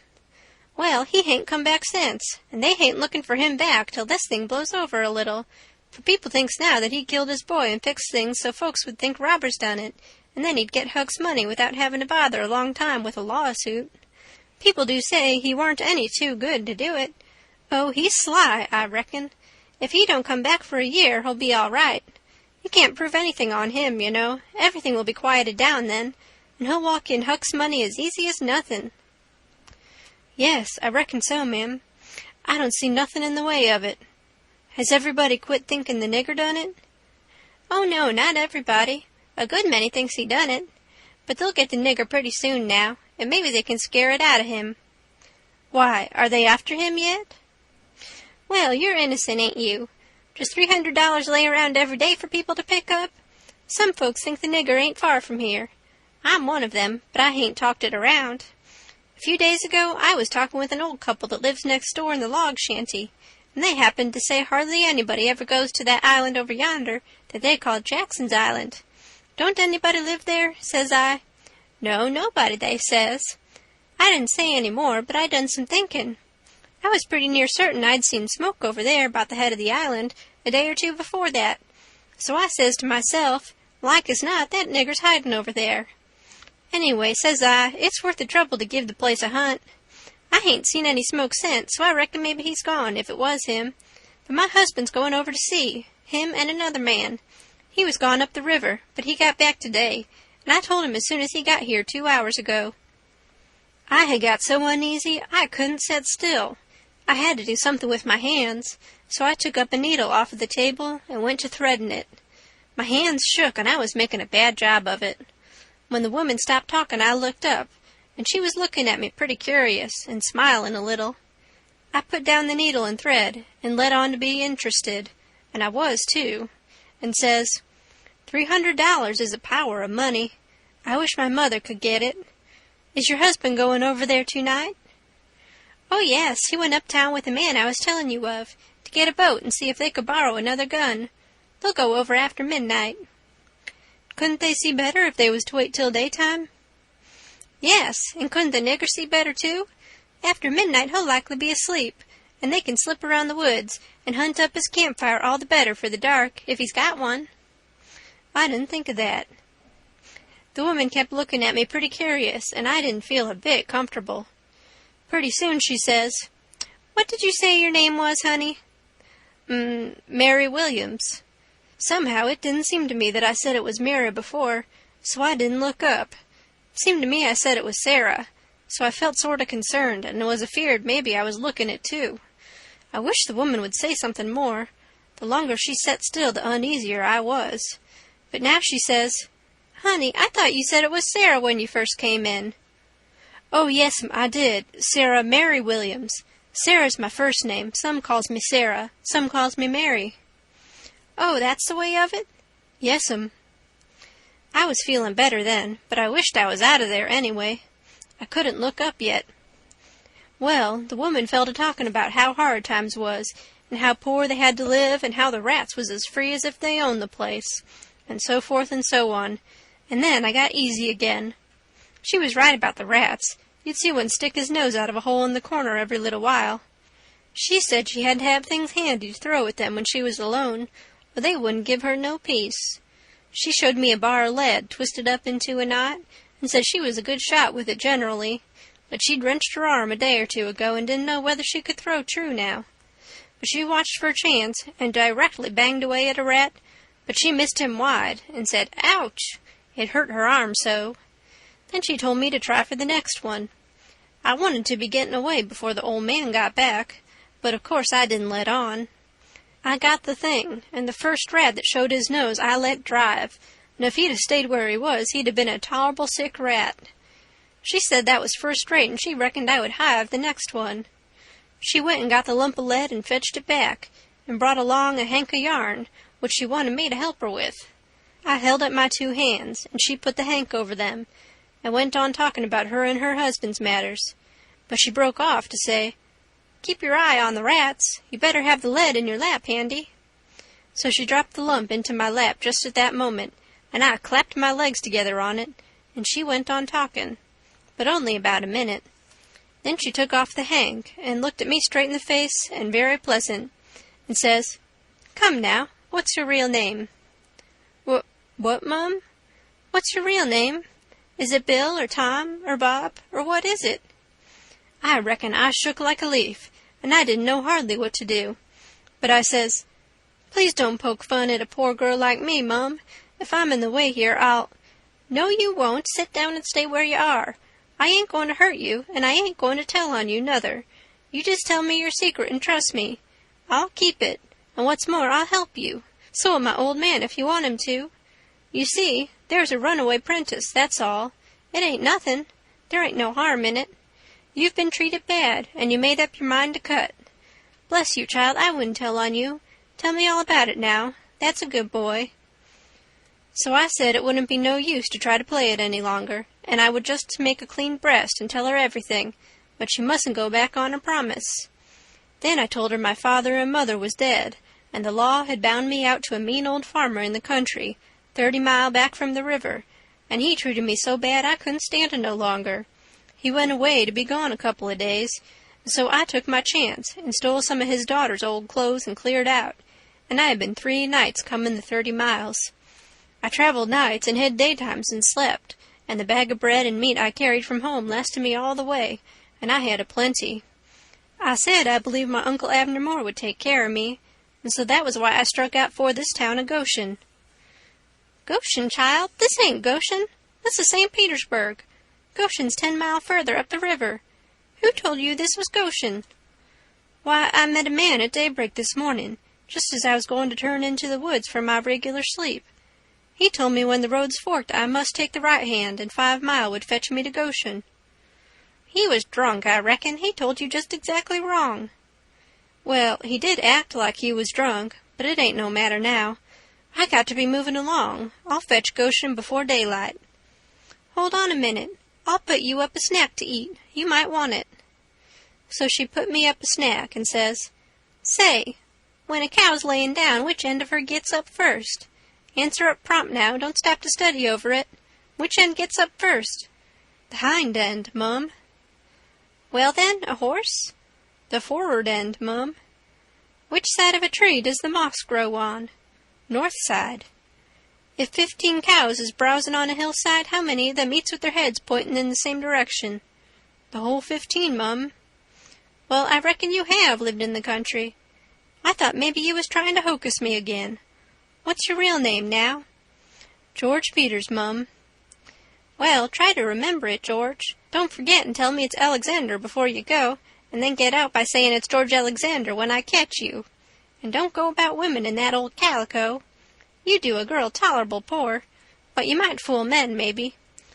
Bless you, child. When you set out to thread a needle, don't hold the thread still and fetch the needle up to it. Hold the needle still and poke the thread at it. That's the way a woman most always does it, but a man always does it the other way. When you throw at a rat or anything, hitch yourself up a tiptoe and fetch your hand up over your head as awkward as you can, and miss your rat about 6 or 7 foot. Throw stiff-armed from the shoulder, like there was a pivot there for it to turn on, like a girl, not from the wrist and elbow with your arm out to one side like a boy. And mind you, when a girl tries to catch anything in her lap, she throws her knees apart. She don't clap them together, the way you did when you catched the lump of lead. Why, I spotted you for a boy when you was threading the needle, and I contrived the other things just to make certain. Now, trot along to your uncle, Sarah Mary Williams George Alexander Peters, and if you get into trouble, you send word to Mrs. Judith Loftus, which is me, and I'll do what I can to get you out of it. Keep the river road all the way, and next time you tramp, take shoes and socks with you. The river road's a rocky one, and your feet'll be in a condition when you get to Goshen, I reckon. I went up the bank about 50 yards, and then I doubled on my tracks and slipped back to where my canoe was, a good piece below the house. I jumped in and was off in a hurry. I went upstream far enough to make the head of the island, and then started across. I took off the sunbonnet, for I didn't want no blinders on then. When I was about the middle, I heard the clock begin to strike, so I stops and listens. The sound come faint over the water, but clear. 11. When I struck the head of the island, I never waited to blow, though I was most winded, but I shoved right into the timber where my old camp used to be, and started a good fire there on a high and dry spot. Then I jumped in the canoe and dug out for our place, 1.5 miles below, as hard as I could go. I landed and slopped through the timber and up the ridge and into the cavern. There Jim laid, sound asleep on the ground. I roused him out and says, "Get up and hump yourself, Jim. There ain't a minute to lose. They're after us." Jim never asked no questions. He never said a word, but the way he worked for the next half an hour showed about how he was scared. By that time everything we had in the world was on our raft, and she was ready to be shoved out from the willow cove where she was hid. We put out the campfire at the cavern the first thing, and didn't show a candle outside after that. I took the canoe out from the shore a little piece, and took a look, but if there was a boat around I couldn't see it, for stars and shadows ain't good to see by. Then we got out the raft and slipped along down in the shade, past the foot of the island, dead still, never saying a word. End of chapter 11. Chapter 12. It must have been close on to 1 o'clock when we got below the island at last, and the raft did seem to go mighty slow. If a boat was to come along, we was going to take to the canoe and break for the Illinois shore, and it was well a boat didn't come, for we hadn't ever thought to put the gun in the canoe or a fishing line or anything to eat. We was in brother too much of a sweat to think of so many things. It warn't good judgment to put everything on the raft. If the men went to the island, I just expect they found the campfire I built and watched it all night for Jim to come. Anyways, they stayed away from us, and if my building the fire never fooled them, it warn't no fault of mine. I played it as low down on them as I could. When the first streak of day began to show, we tied up to a towhead in a big bend on the Illinois side, and hacked off cottonwood branches with the hatchet, and covered up the raft with them, so she looked like there had been a cave-in the bank there. A towhead is a sandbar that has cottonwoods on it as thick as harrow teeth. We had mountains on the Missouri shore and heavy timber on the Illinois side, and the channel was down the Missouri shore at that place, so we weren't afraid of anybody running across us. We laid there all day and watched the rafts and steamboats spin down the Missouri shore, and upbound steamboats fight the big river in the middle.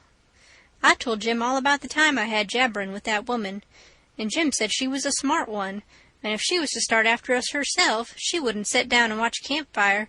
No, sir, she'd fetch a dog. Well, then, I said, why couldn't she tell her husband to fetch a dog?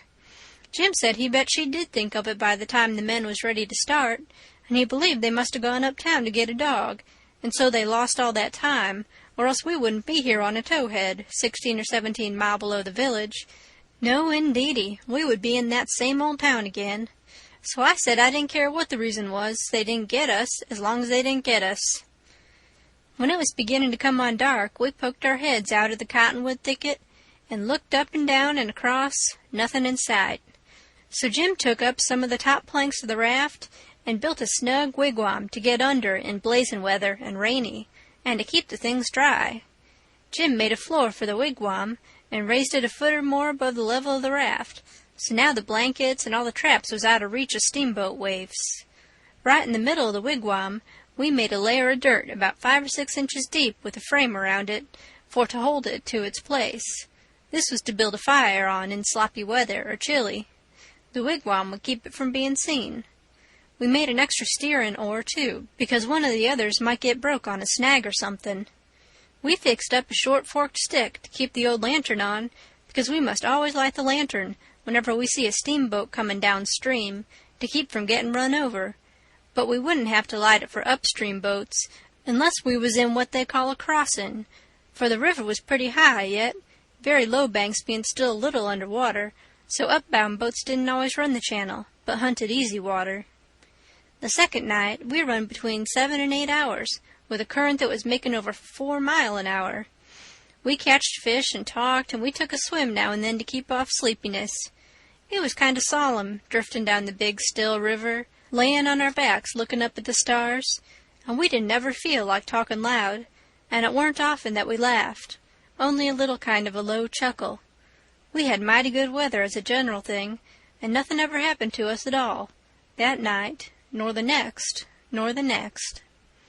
Every night we passed towns, some of them away up on black hillsides, nothing but just a shining bed of lights, not a house could you see. The 5th night we passed St. Louis, and it was like the whole world lit up. In St. Petersburg, they used to say there was 20 or 30,000 people in St. Louis, but I never believed it, till I see that wonderful spread of lights at 2 o'clock that still night. There warn't a sound there, everybody was asleep. Every night now I used to slip ashore towards 10 o'clock at some little village, and buy 10 or 15 cents worth of meal or bacon or other stuff to eat, and sometimes I lifted a chicken that warn't roosting comfortable, and took him along. Pap always said, take a chicken when you get a chance, because if you don't want 'em yourself, you can easy find somebody that does, and a good deed ain't ever forgot. I never see Pap when he didn't want the chicken himself, but that is what he used to say, anyway.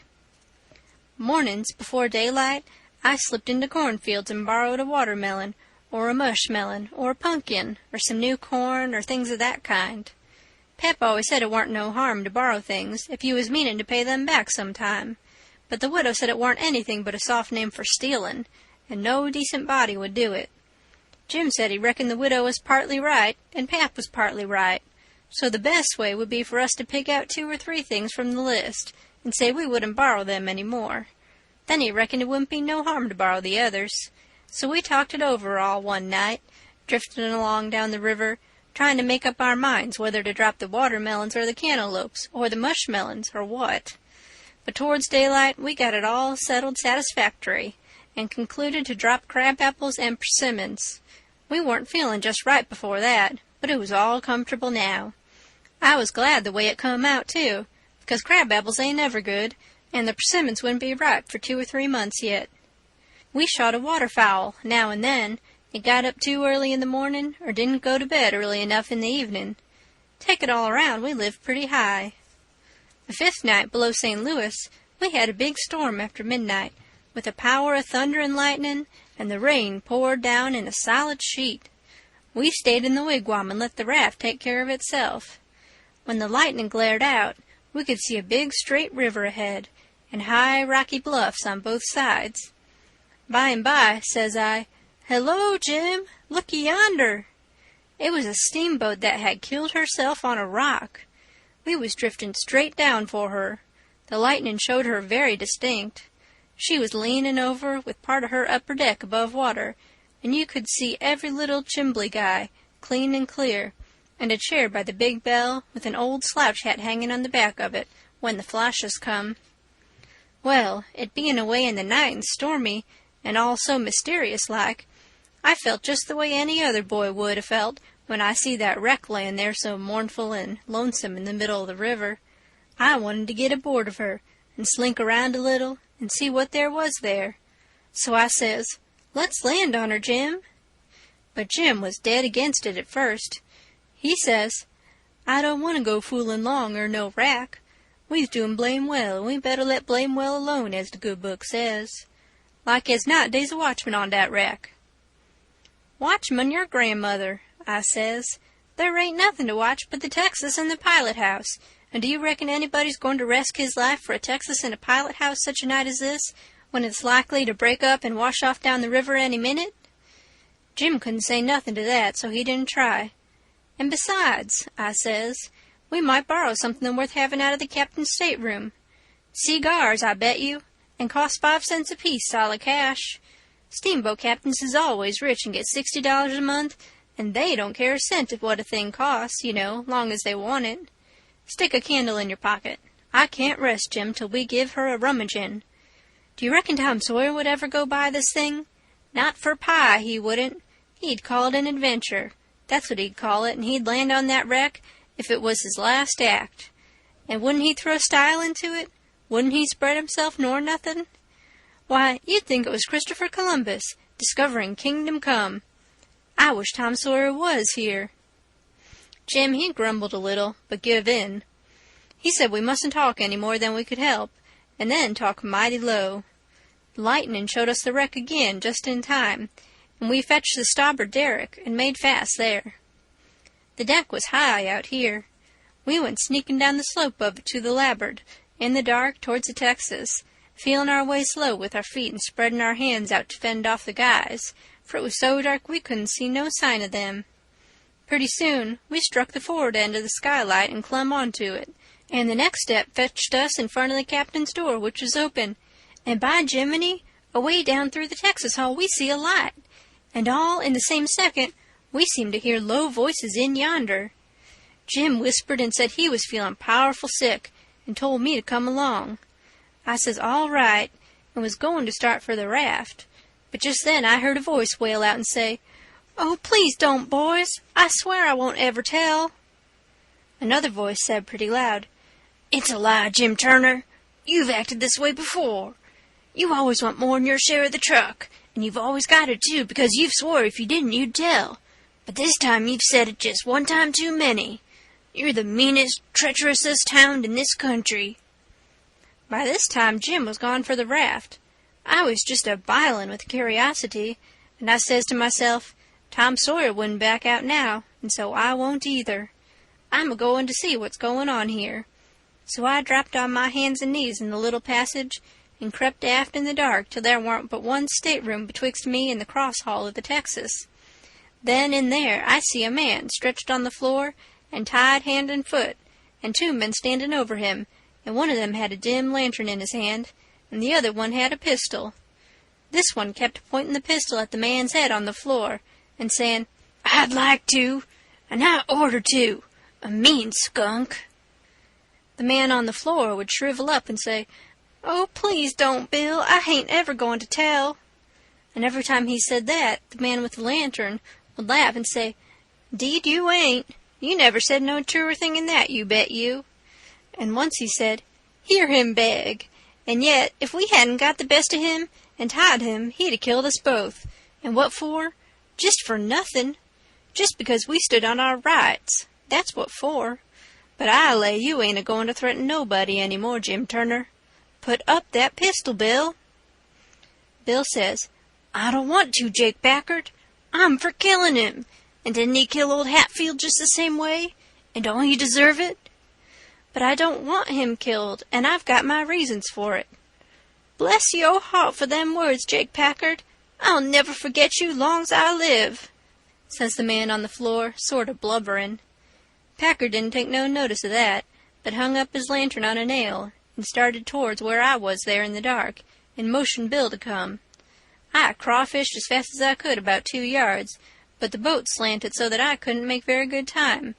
So to keep from getting run over and catched, I crawled into a stateroom on the upper side. The man came a-pawing along in the dark, and when Packard got to my stateroom, he says, Here, come in here. And in he come, and Bill after him, but before they got in, I was up in the upper berth, cornered, and sorry I come. Then they stood there with their hands on the ledge of the berth and talked. I couldn't see them, but I could tell where they was by the whiskey they'd been having. I was glad I didn't drink whiskey, but it wouldn't made much difference anyway, because most of the time they couldn't have treated me because I didn't breathe. I was too scared, and besides, a body couldn't breathe and hear such talk.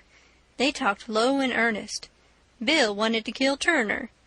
He says, He said he'll tell, and he will.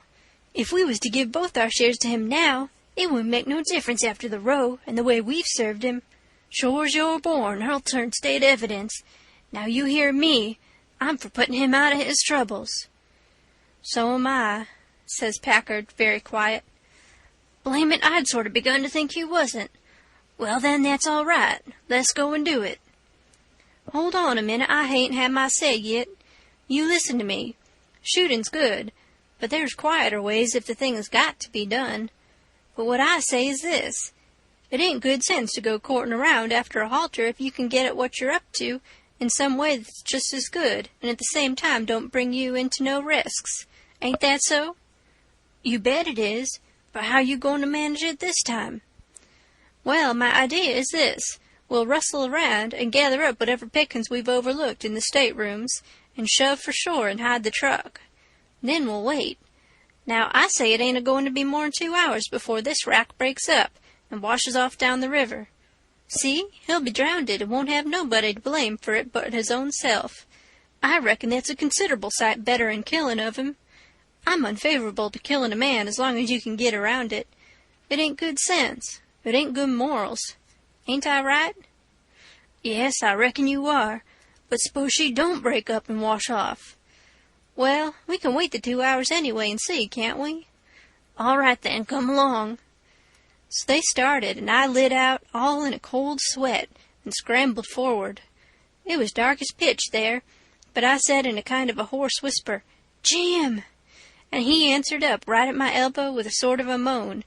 And I says, Quick, Jim, it ain't no time for fooling around and moaning. There's a gang of murderers in yonder, and if we don't hunt up their boat and send her drifting down the river so these fellows can't get away from the wreck, there's one of 'em going to be in a bad fix. But if we find their boat, we can put all of 'em in a bad fix, for the sheriff'll get 'em. Quick, hurry. I'll hunt the larboard side. You hunt the starboard. You start at the raft and... "Oh, my lordy, lordy, raft? They ain't no raft no mo'. She done broke loose and gone, and here we is." End of chapter 12.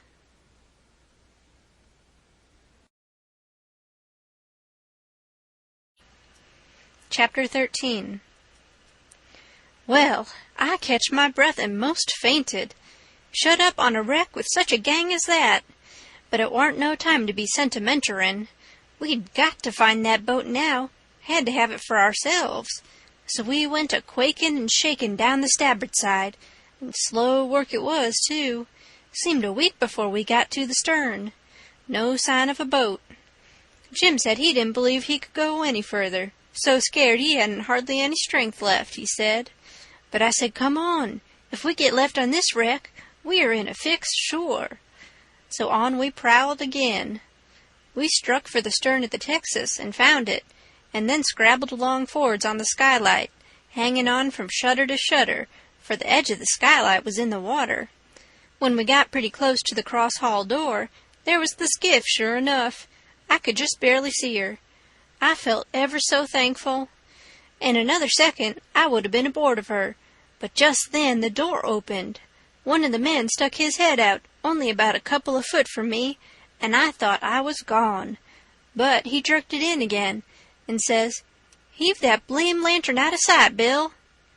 He flung a bag of something into the boat, and then got in himself and sit down.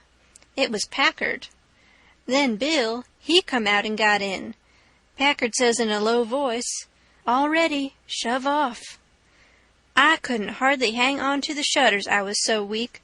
But Bill says, "Hold on. Do you go through him?" "No, didn't you?" "No. So he's got his share of the cash yet." "Well, then come along. No use to take truck and leave money." "Say, won't he be suspicious what we're up to?" "Maybe he won't, but we got to have it anyway. Come along." So they got out and went in. The door slammed to because it was on the careened side, and in a half-second I was in the boat, and Jim come tumbling after me. I out with my knife and cut the rope, and away we went. We didn't touch an oar, and we didn't speak nor whisper, nor hardly even breathe. We went glidin' swift along, dead silent, past the tip of the paddle-box and past the stern. Then in a second or two more we was 100 yards below the wreck, and the darkness soaked her up, every last sign of her, and we was safe and knowed it.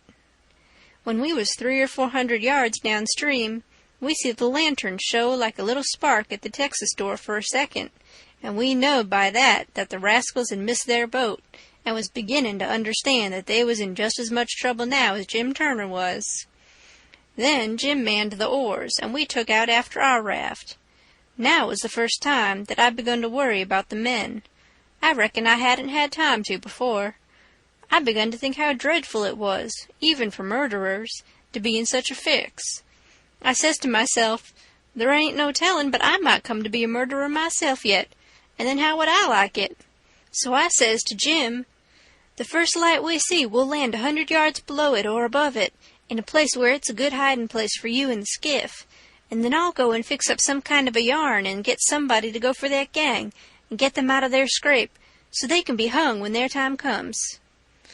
But that idea was a failure, for pretty soon it begun to storm again, and this time worse than ever. The rain poured down and never a light showed. Everybody in bed, I reckon. We boomed along down the river, watching for lights and watching for our raft. After a long time the rain let up, but the clouds stayed, and the lightning kept whimpering, and by a flash showed us a black thing ahead, floating, and we made for it. It was the raft, and mighty glad was we to get aboard of it again. We seen a light now away down to the right on shore, so I said I would go for it. The skiff was half full of plunder which that gang had stole there on the wreck. We hustled it onto the raft in a pile, and I told Jim to float along down and show a light when he judged he had gone about 2 miles, and keep it burning till I come.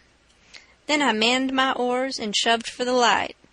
As I got down towards it 3 or 4 more showed, up on a hillside. It was a village. I closed in above the shore light, and laid on my oars and floated. As I went by, I see it was a lantern hanging off the jackstaff of a double-hull ferry-boat. I skimmed around for the watchman, a-wondering whereabouts he slept, and by I found him, roosting on the bitts forward, with his head down between his knees. I gave his shoulder 2 or 3 little shoves and begun to cry.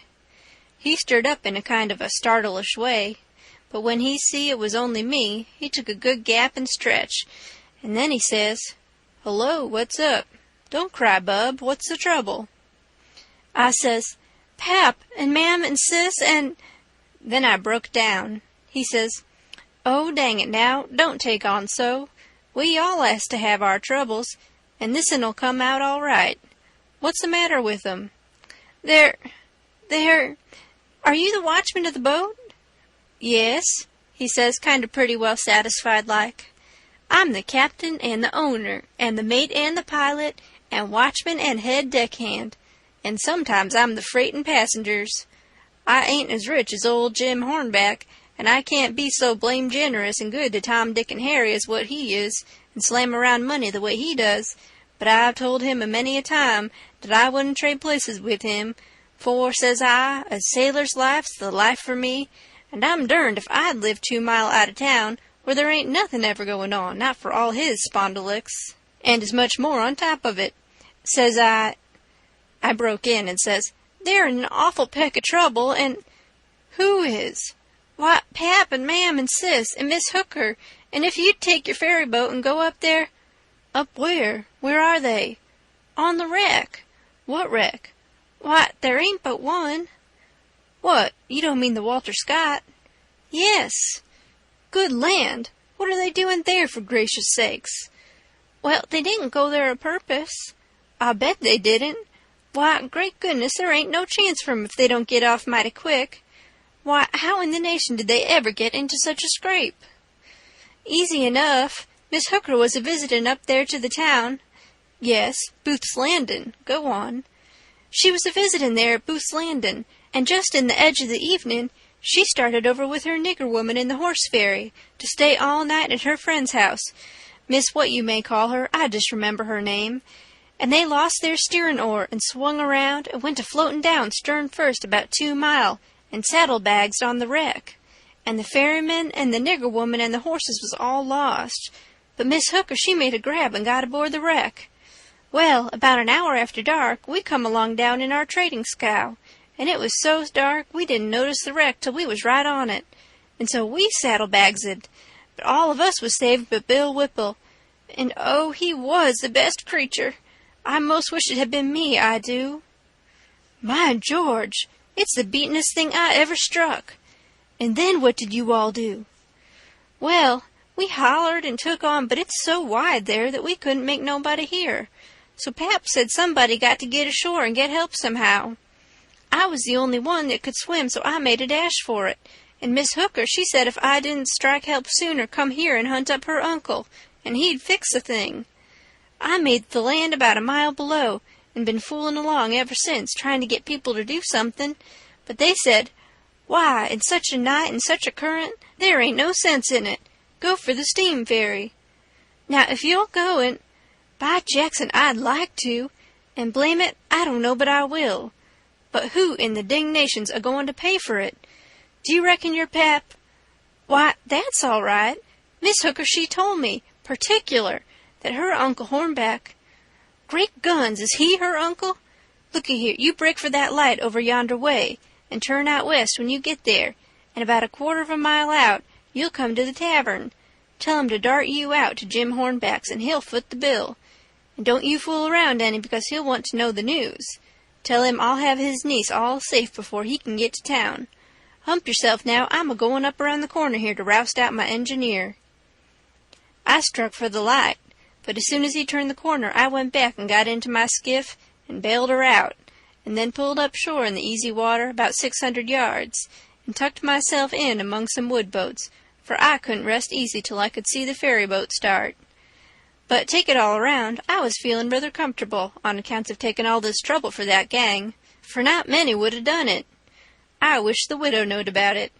I judge she would be proud of me for helping those rapscallions, because rapscallions and deadbeats is the kind the widow and good people takes the most interest in. Well, before long, here comes the wreck, dim and dusky sliding along down.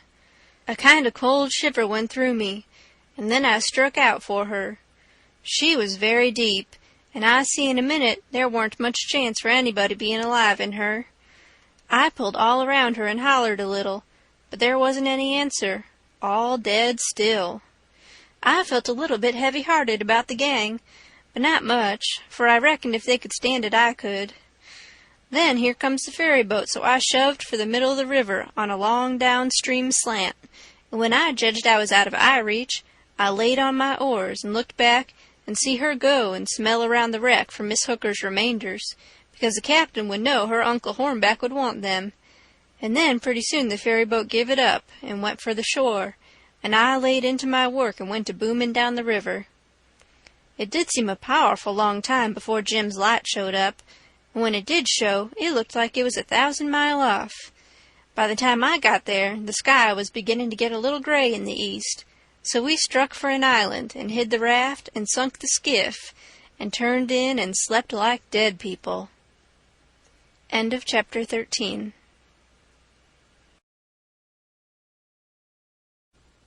Chapter 14. By and by, when we got up, we turned over the truck the gang had stole off of the wreck, and found boots and blankets and clothes, and all sorts of other things, and a lot of books, and a spyglass, and 3 boxes of cigars. We had never been this rich before in neither of our lives. The cigars was prime. We laid off all the afternoon in the woods talking, and me reading the books, and having a general good time. I told Jim all about what happened inside the wreck and at the ferry boat, and I said these kinds of things was adventures, but he said he didn't want no more adventures. He said that when I went in the Texas, and he crawled back to get on the raft and found her gone, he nearly died, because he judged it was all up for him any way it could be fixed. For if he didn't get saved, he would get drownded, and if he did get saved, whoever saved him would send him back home so as to get the reward, and then Miss Watson would sell him south sure. Well, he was right. He was most always right. He had an uncommon level head for a nigger. I read considerable to Jim about kings and dukes and earls and such, and how gaudy they dressed, and how much style they put on, and called each other your majesty, and your grace, and your lordship, and so on, instead of mister, and Jim's eyes bugged out, and he was interested. He says, "I didn't know they was so many on 'em. I hain't heard 'bout none on 'em, scasely, but old King Sollerman, unless you counts them kings that's in a pack of cards. How much do a king get?" "Get?" I says. "Why, they get $1,000 a month if they want it. They can have just as much as they want. Everything belongs to them." "Ain't that gay? And what they got to do, Huck?" "They don't do nothing. Why, how you talk. They just sit around." "No, is that so?" "Of course it is. They just sit around, except maybe when there's a war, then they go to the war. But other times they just lazy around, or go hawking, just hawking and Shh! Do you hear a noise?" We skipped out and looked, but it warn't nothing but the flutter of a steamboat's wheel away down, coming round the point. So we come back. "Yes," says I, "and other times, when things is dull, they fuss with the Parlymint, and if everybody don't go just so, he whacks their heads off. But mostly they hang round the harem." "Round a which?" "Harem." "What's de harem?" "The place where he keeps his wives. Don't you know about the harem? Solomon had one. He had about 1,000,000 wives." "Why, yes, that's so. I done forgot it. A harem's a boarding house, I reckon. Most likely they has rackety times in the nursery. I reckon the wives quarrels considerable, and that creased the racket. Yet they say Solomon the wisest man that ever live. I don't take no stock in that. Becase, why? Would a wise man want to live in the midst of such a blim-blamming all the time? No, 'deed he wouldn't. A wise man had taken Bill a biler factory, and then he could shut down the biler factory when he want to rest." "Well, but he was the wisest man anyway, because the widow she told me so her own self." I don't care what the widow say. He warn't no wise man nuther. He had some of the dad-fetchedest ways I ever see. Does you know 'bout dat child that he is gwine to chop in two? Yes, the widow told me all about it. Well, den, warn't dat the beatin'est notion in the world? You just take and look at it a minute. Dat's the stump there. Dat's one of the women. Here's you. Dat's the other one. I's Sollerman. And dish your dollar bill's the child. Bofen you claims it. What does I do? Does I shin around amongst the neighbors and find out which un you de bill do belong to, and hand it over to the right one all safe and sound, the way that anybody that had any gumption would? No, I take and whack the bill in two, and give half in it to you, and the other half to the other woman. That's the way Solomon was gwine to do with the child. Now I want to ask you, what's the use of that half a bill? Can't buy nothing with it. And what use is half a child? I wouldn't give a dern for 1,000,000 in 'em. But hang it, Jim, you've clean missed the point. Blame it, you've missed it 1,000 mile. Who, me? Go 'long. Don't talk to me about your points. I reckon I know sense when I sees it, and they ain't no sense in such doin's as that. Dispute warn't about half a child, dispute was about a whole child, and the man that think he can settle a dispute about a whole child with a half a child don't know enough to come in out in the rain. Don't talk to me about Solomon, Huck. I knows him by the back. But I tell you, you don't get the point. Blame the point. I reckon I knows what I knows. And mind you, the real point is down furder. It's down deeper. It lays in the way Solomon was raised. You take a man that's got only 1 or 2 chillun. Is that man gwine to be wasteful of chillun? No, he ain't. He can't afford it. He know how to value 'em. But you take a man that's got about 5,000,000 chillun running around the house, and it's different. He as soon chop a child in two as a cat. Dey's plenty more.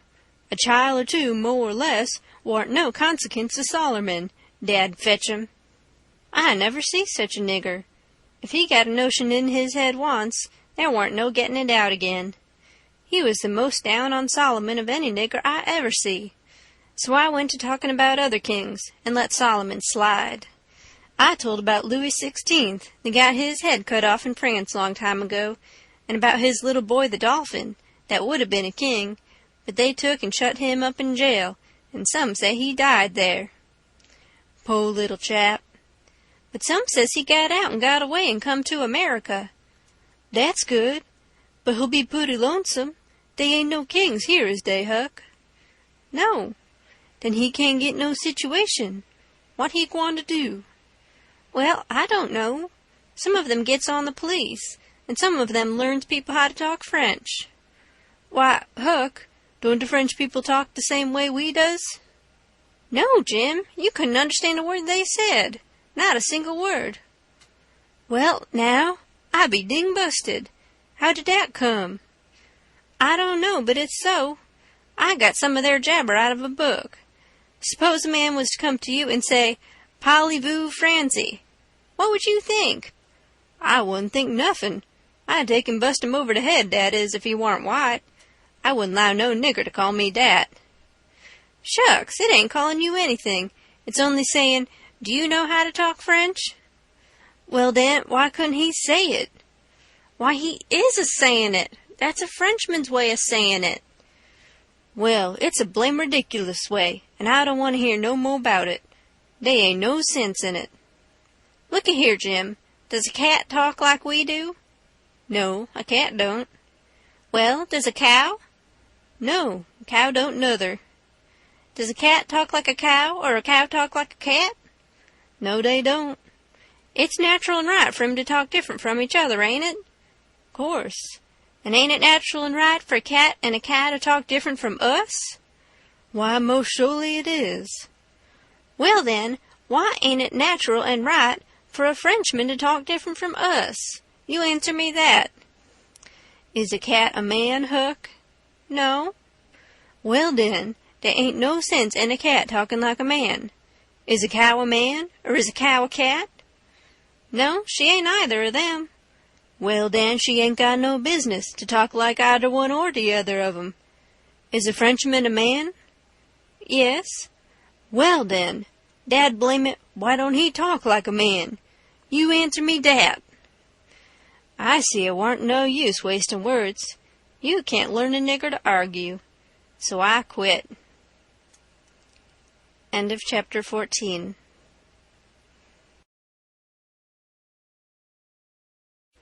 Chapter 15. We judged that 3 nights more would fetch us to Cairo, at the bottom of Illinois, where the Ohio River comes in, and that was what we was after. We would sell the raft and get on a steamboat and go way up the Ohio amongst the free states, and then be out of trouble. Well, the second night a fog begun to come on, and we made for a towhead to tie to, for it wouldn't do to try to run in a fog. But when I paddled ahead in the canoe, with a line to make fast, there weren't anything but little saplings to tie to. I passed a line around one of them, right on the edge of the cut bank, but there was a stiff current, and the raft come booming down so lively, she tore it out by the roots, and away she went. I see the fog closing down, and it made me so sick and scared I couldn't budge for most a half a minute, it seemed to me. And then there warn't no raft in sight. You couldn't see 20 yards.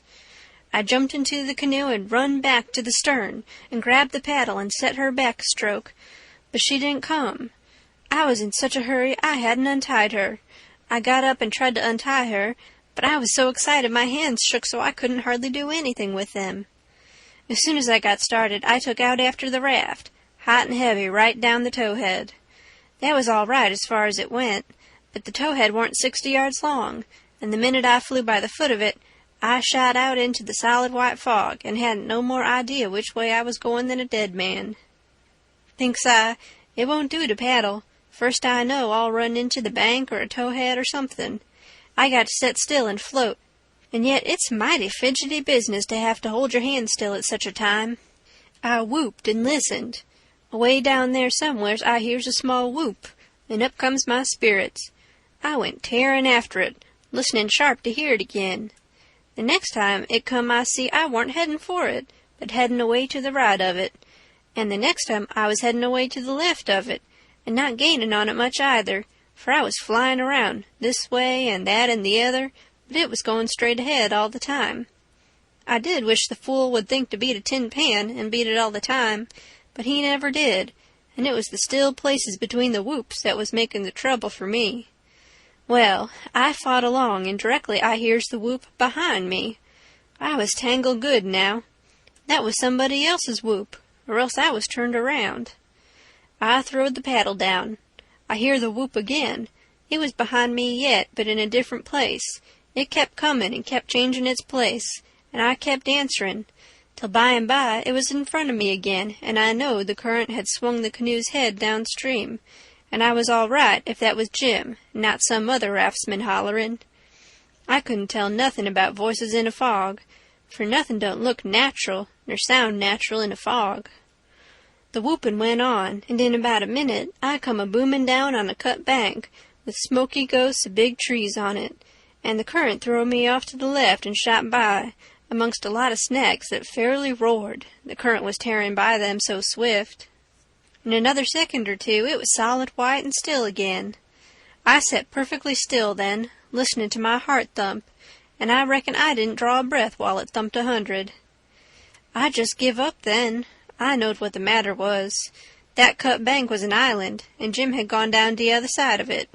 It warn't no towhead that you could float by in 10 minutes. It had the big timber of a regular island. It might be 5 or 6 miles long, and more than half a mile wide.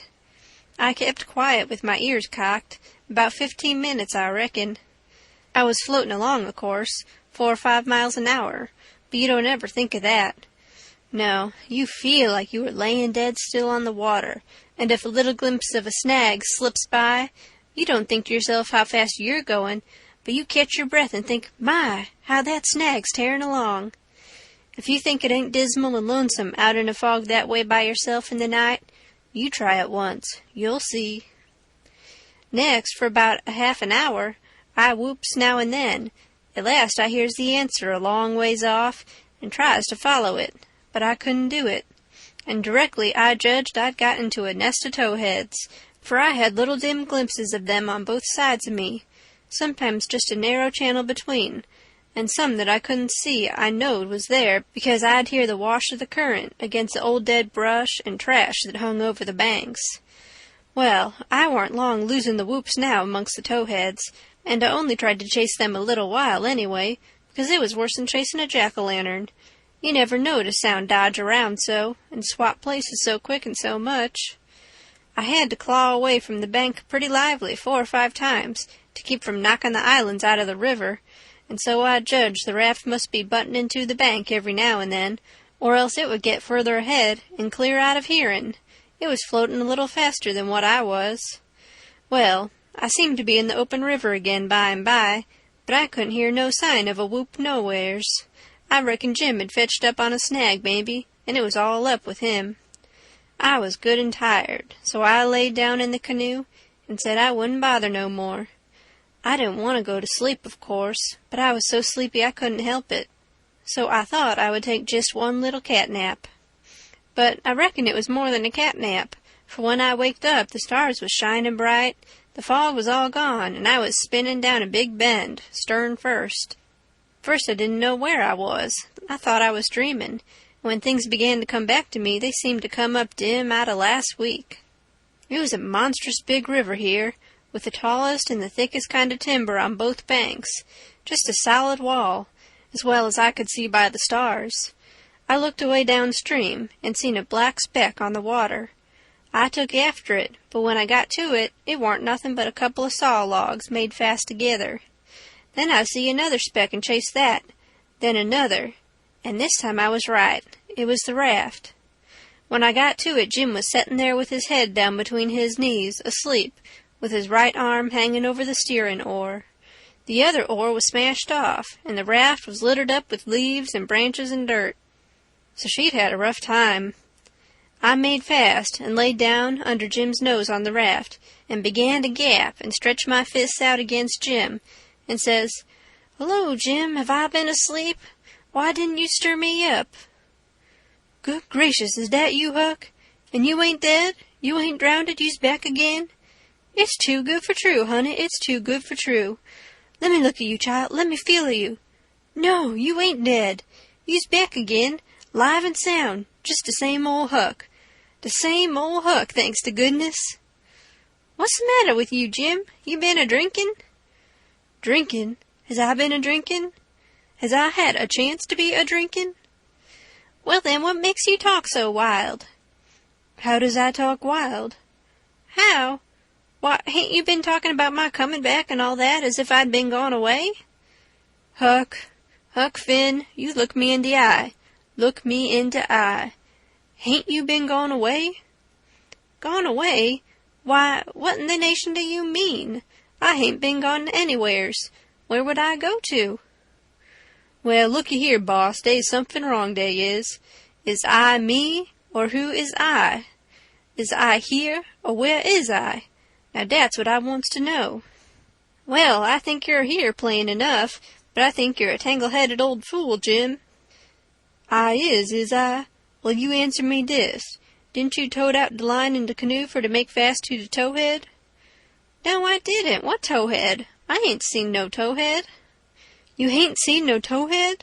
Looky here, didn't de line pull loose and de raft go a-hummin' down de river and leave you in de canoe behind in de fog?" "What fog?" "Why, de fog that's been around all night. And didn't you whoop and didn't I whoop, till we got mixed up in de islands, but one of us got lost and the other one was just as good as lost, 'case he didn't know where he was? And didn't I bust up agin a lot of dem islands and have a turrible time and most get drownded? Now ain't that so, boss? Ain't it so? You answer me dat." "Well, this is too many for me, Jim. I hain't seen no fog, nor no islands, nor no troubles, nor nothing. I've been setting here talking with you all night till you went to sleep about 10 minutes ago, and I reckon I done the same. You couldn't have got drunk in that time, so of course you've been dreaming." "Dad, fetch it, how was I gwine to dream all that in 10 minutes?" "Well, hang it all, you did dream it, because there didn't any of it happen." "But, Huck, it's all just as plain to me as—" "It don't make no difference how plain it is, there ain't nothing in it. I know, because I've been here all the time." Jim didn't say nothing for about 5 minutes, but set there studying over it. Then he says, "Well, den, I reckon I did dream it, Huck. But dog my cats if it ain't the powerfulest dream I ever see. And I hain't ever had no dream before that's tied me like this one." "Oh, well, that's all right, because a dream does tire a body like everything sometimes. But this one was a staving dream. Tell me all about it, Jim." So Jim went to work and told me the whole thing right through, just as it happened, only he painted it up considerable. Then he said he must start in and interpret it, because it was sent for a warning. He said the first towhead stood for a man that would try to do us some good, but the current was another man that would get us away from him. The whoops was warnings that would come to us every now and then, and if we didn't try hard to make out to understand them, they'd just take us into bad luck, 'stead of keeping us out of it. The lot of towheads was troubles we was going to get into with quarrelsome people, and all kinds of mean folks, but if we minded our business and didn't talk back and aggravate them, we would pull through and get out of the fog and into the big clear river, which was the Free States, and wouldn't have no more trouble. It had clouded up pretty dark just after I got on to the raft, but it was clearing up again now. "Oh, well, that's all interpreted well enough as far as it goes, Jim," I says. "But what does these things stand for?" It was the leaves and rubbish on the raft, and the smashed oar. You could see them first rate now. Jim looked at the trash, and then looked at me, and back at the trash again. He had got the dream fixed so strong in his head that he couldn't seem to shake it loose and get the facts back into its place again right away. But when he did get the thing straightened around, he looked at me steady, without ever smiling, and says, "What do dey stand for? I's gwine to tell you. When I got all wore out wid work, and wid callin' for you, and went to sleep, my heart was most broke because you was lost, and I didn't keer no more what become of me and de raft. When I wake up and find you back again, all safe and sound, de tears come, and I could 'a' got down on my knees and kissed your foot, I was so thankful. And all you was thinking about was how you could make a fool of old Jim wid a lie. Dat truck is trash, and trash is what people is that puts dirt on de head of their friends and makes 'em ashamed." Then he got up and walked to the wigwam and went in there without saying anything but that. But that was enough. It made me feel so mean I could almost kiss his foot to get him to take it back. It was 15 minutes before I could work myself up to go and humble myself to a nigger, but I done it, and I weren't ever sorry for it afterwards, neither. I didn't do him no more mean tricks, and I wouldn't have done that one if I'd a knowed it would make him feel that way. End of chapter 15.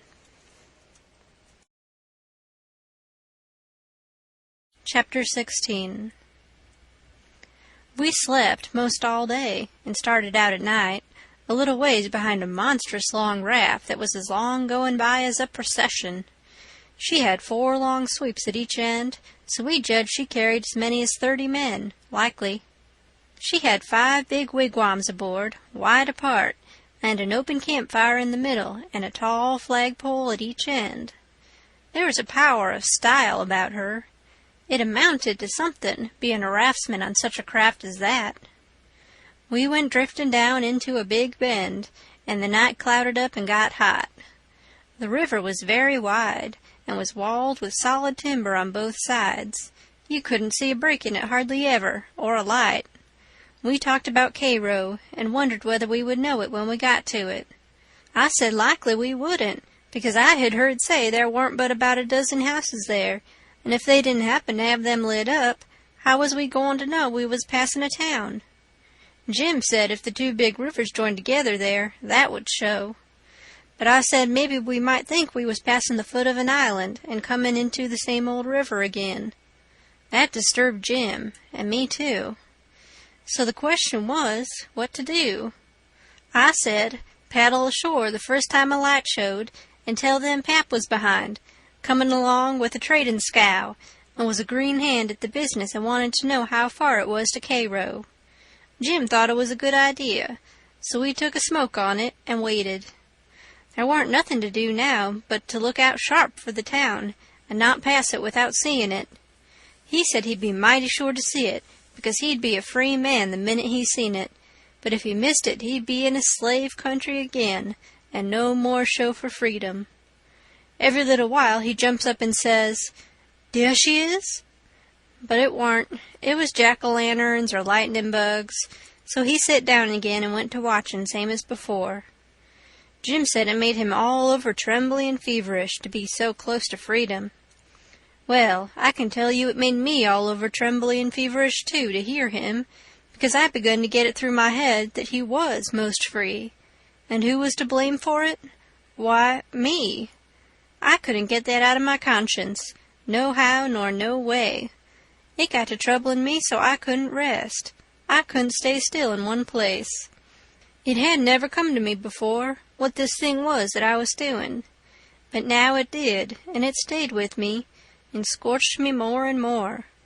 I tried to make out to myself that I warn't to blame, because I didn't run Jim off from his rightful owner. But it warn't no use. Conscience up and says every time, "But you knowed he was running for his freedom, and you could have paddled ashore and told somebody."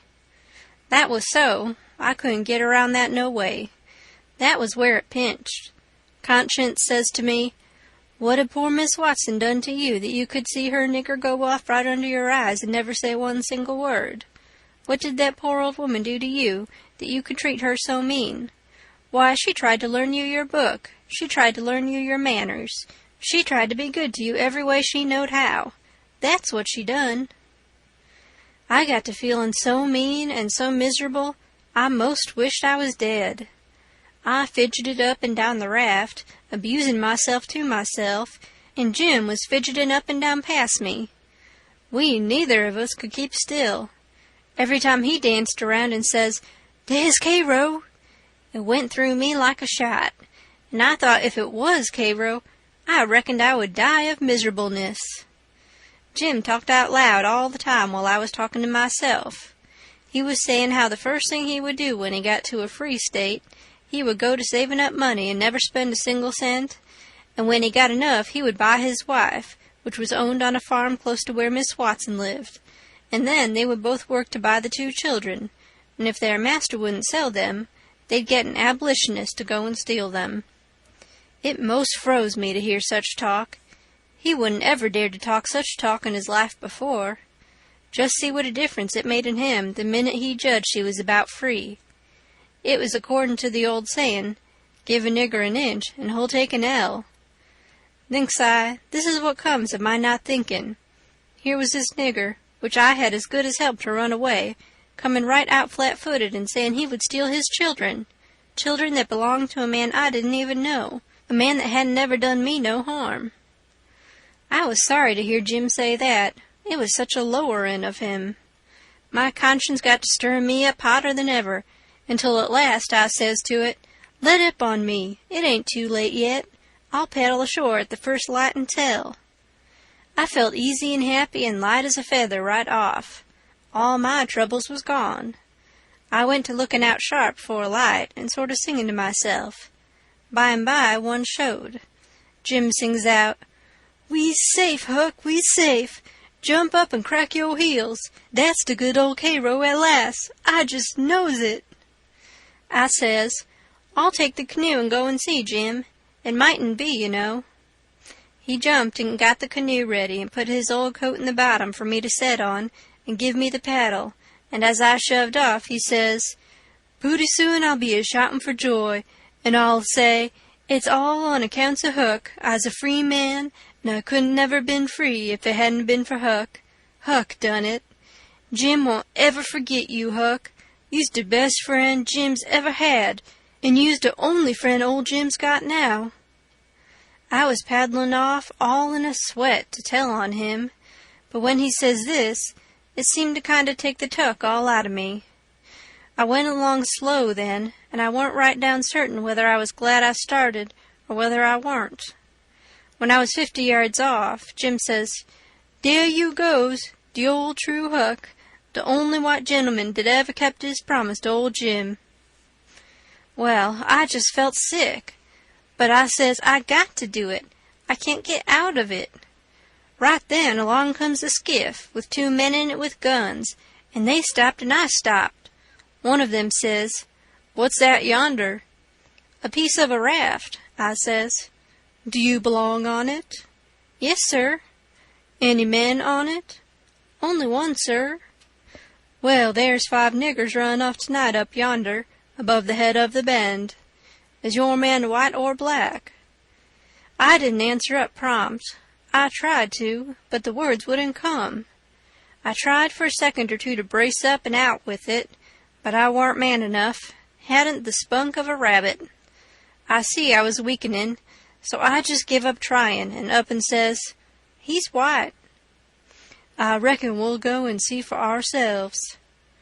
"I wish you would," says I, "because it's Pap that's there, and maybe you'd help me tow the raft ashore, where the light is. He's sick, and so is Ma'am and Mary Ann." "Oh, the devil! We're in a hurry, boy, but I suppose we've got to. Come, buckle to your paddle, and let's get along." I buckled to my paddle, and they laid to their oars. When we had made a stroke or two, I says, "Pap'll be mighty obleeged to you, I can tell you. Everybody goes away when I want them to help me tow the raft ashore, and I can't do it by myself." "Well, that's infernal mean. I'd, too. Say, boy, what's the matter with your father?" "It's well, it ain't anything much." They stopped pulling. It weren't but a mighty little ways to the raft now. One says, "Boy, that's a lie. What is the matter with your pap? Answer up square now, and it'll be the better for you." "I will, sir, I will, honest, but don't leave us, please. It's the gentlemen, if you'll only pull ahead and let me leave you the headline, you won't have to come near the raft. Please do." "Set her back, John, set her back," says one. They backed water. "Keep away, boy, keep to leeward. Confound it, I just expect the wind has blowed it to us. Your pap's got the smallpox, and you know it precious well. Why didn't you come out and say so? Do you want to spread it all over?" "Well," says I, a-blubbering, "I've told everybody before, and they just went away and left us." "Poor devil, there's something in that. We are right down sorry for you, but well, hang it, we don't want the smallpox, you see. Look here, I'll tell you what to do. Don't you try to land by yourself, or you'll smash everything to pieces. You float along down about 20 miles, and you'll come to a town on the left-hand side of the river. It will be long after sun-up then, and when you ask for help, you tell them your folks are all down with chills and fever. Don't be a fool again and let people guess what is the matter. Now, we're trying to do you a kindness, so you just put 20 miles between us. That's a good boy. It wouldn't do any good to land yonder where the light is. It's only a wood yard. Say, I reckon your father's poor, and I'm bound to say he's in pretty hard luck. Here, I'll put a $20 gold piece on this board, and you get it when it floats by. I feel mighty mean to leave you, but my kingdom, it won't do to fool with smallpox, don't you see?" "Hold on, Parker," says the other man. "Here's a 20 to put on the board for me. Good-bye, boy. You do as Mr. Parker told you, and you'll be all right." "That's so, my boy. Good-bye, good-bye. If you see any runaway niggers, you can help and nab them, and you can make some money by it." "Good-bye, sir," says I. "I won't let no runaway niggers get by me if I can help it." They went off, and I got aboard the raft, feeling bad and low, because I knowed very well I had done wrong, and I see it warn't no use for me to try to learn to do right. A body that don't get started right when he's little ain't got no show. When the pinch comes, there ain't nothing to back him up and keep him to his work, and so he gets beat. Then I thought a minute and says to myself, hold on. Suppose you'd have done right and give Jim up. Would you felt better than what you do now? No, says I, I'd feel bad. I'd feel just the same way I do now. Well then, says I, what's the use you learning to do right when it's troublesome to do right and ain't no trouble to do wrong and the wages is just about the same? I was stuck. I couldn't answer that, so I reckoned I wouldn't bother no more about it. But after this, always do whichever come handiest at the time. I went into the wigwam. Jim warn't there. I looked all around. He warn't anywhere. I says, Jim! Here I is, Huck. Is day out of sight yit? Don't talk loud. He was in the river under the stern oar, with just his nose out. I told him they were out of sight, so he come aboard. He says, I was a-listen to all the talk, and I slips into the river and was gwine to shove for shore if they came aboard. Then I was gwine to swim to the raft again when they was gone. But lawsy, how you did fool 'em, Huck. That was the smartest dodge. I tell you, child, I spec it save old Jim. Old Jim ain't going to forget you for that, honey. Then we talked about the money. It was a pretty good raise, $20 apiece. Jim said we could take deck passage on a steamboat now, and the money would last us as far as we wanted to go in the Free States. He said 20 mile more weren't far for the raft to go, but he wished we was already there. Towards daybreak we tied up, and Jim was mighty particular about hiding the raft good. Then he worked all day fixing things in bundles and getting all ready to quit rafting. That night about 10, we hove in sight of the lights of a town away down in the left-hand bend. I went off in the canoe to ask about it. Pretty soon I found a man out in the river with a skiff, setting a trot line. I ranged up and says, Mister, is that town Cairo? Cairo, no. You must be a blame fool. What town is it, mister? If you want to know, go and find out. If you stay here bothering me for about half a minute longer, you'll get something you won't want. I paddled to the raft. Jim was awful disappointed, but I said never mind. Cairo would be the next place, I reckoned. We passed another town before daylight, and I was going out again, but it was high ground, so I didn't go. No high ground about Cairo, Jim said. I had forgot it. We laid up for the day on a towhead, tolerable close to the left-hand bank. I begun to suspicion something. So did Jim. I says, maybe we went by Cairo in the fog that night. He says, don't let's talk about it, Huck. Po' niggers can't have no luck. I always suspected that rattlesnake skin warn't done with its work. I wish I'd never seen that snakeskin, Jim. I do wish I'd never laid eyes on it. It ain't your fault, Huck. You didn't know. Don't you blame yourself about it. When it was daylight, here was the clear Ohio water inshore, sure enough, and outside was the old regular muddy. So it was all up with Cairo. We talked it all over. It wouldn't do to take to the shore. We couldn't take the raft up the stream, of course. There weren't no way but to wait for dark and start back in the canoe and take the chances. So we slept all day amongst the cottonwood thicket, so as to be fresh for the work, and when we went back to the raft about dark, the canoe was gone. We didn't say a word for a good while. There warn't anything to say. We both knowed well enough it was some more work of the rattlesnake skin, so what was the use to talk about it? It would only look like we was finding fault, and that would be bound to fetch more bad luck, and keep on fetching it too, till we knowed enough to keep still. By and by we talked about what we better do, and found out there warn't no way but to go along down with the raft till we got a chance to buy a canoe to go back in.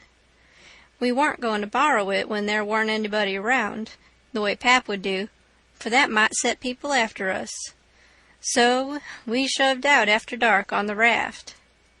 Anybody that don't believe yet that it's foolishness to handle a snakeskin, after all that snakeskin done for us, will believe it now if they read on and see what more it done for us. The place to buy canoes is off of rafts laying up at shore, but we didn't see no rafts laying up, so we went along during 3 hours and more. Well, the night got gray and rather thick, which is the next meanest thing to fog. You can't tell the shape of the river, and you can't see no distance.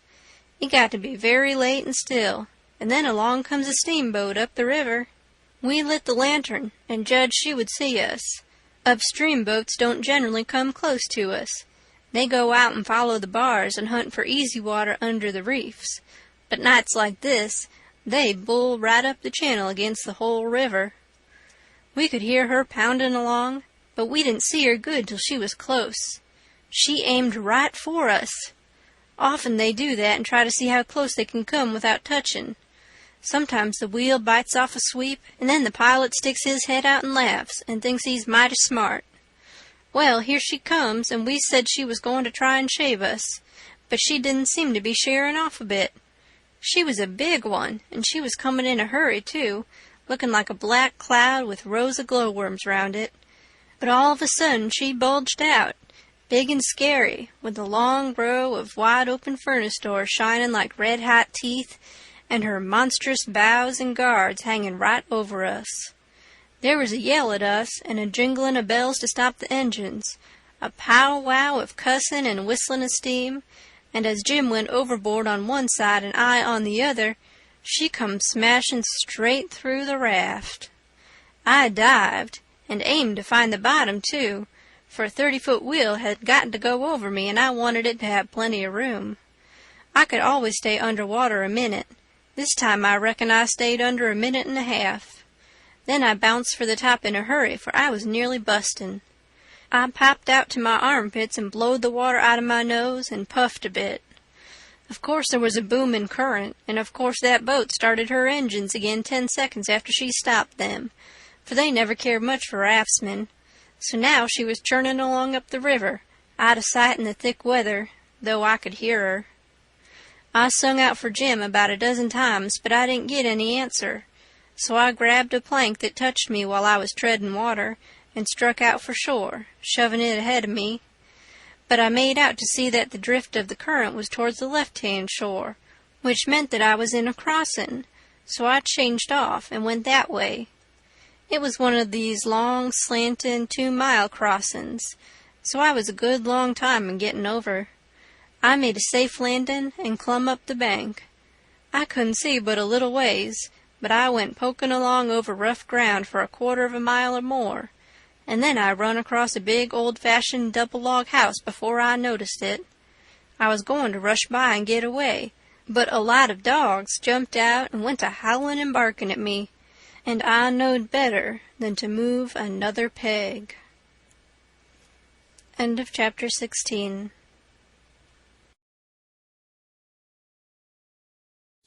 Chapter 17.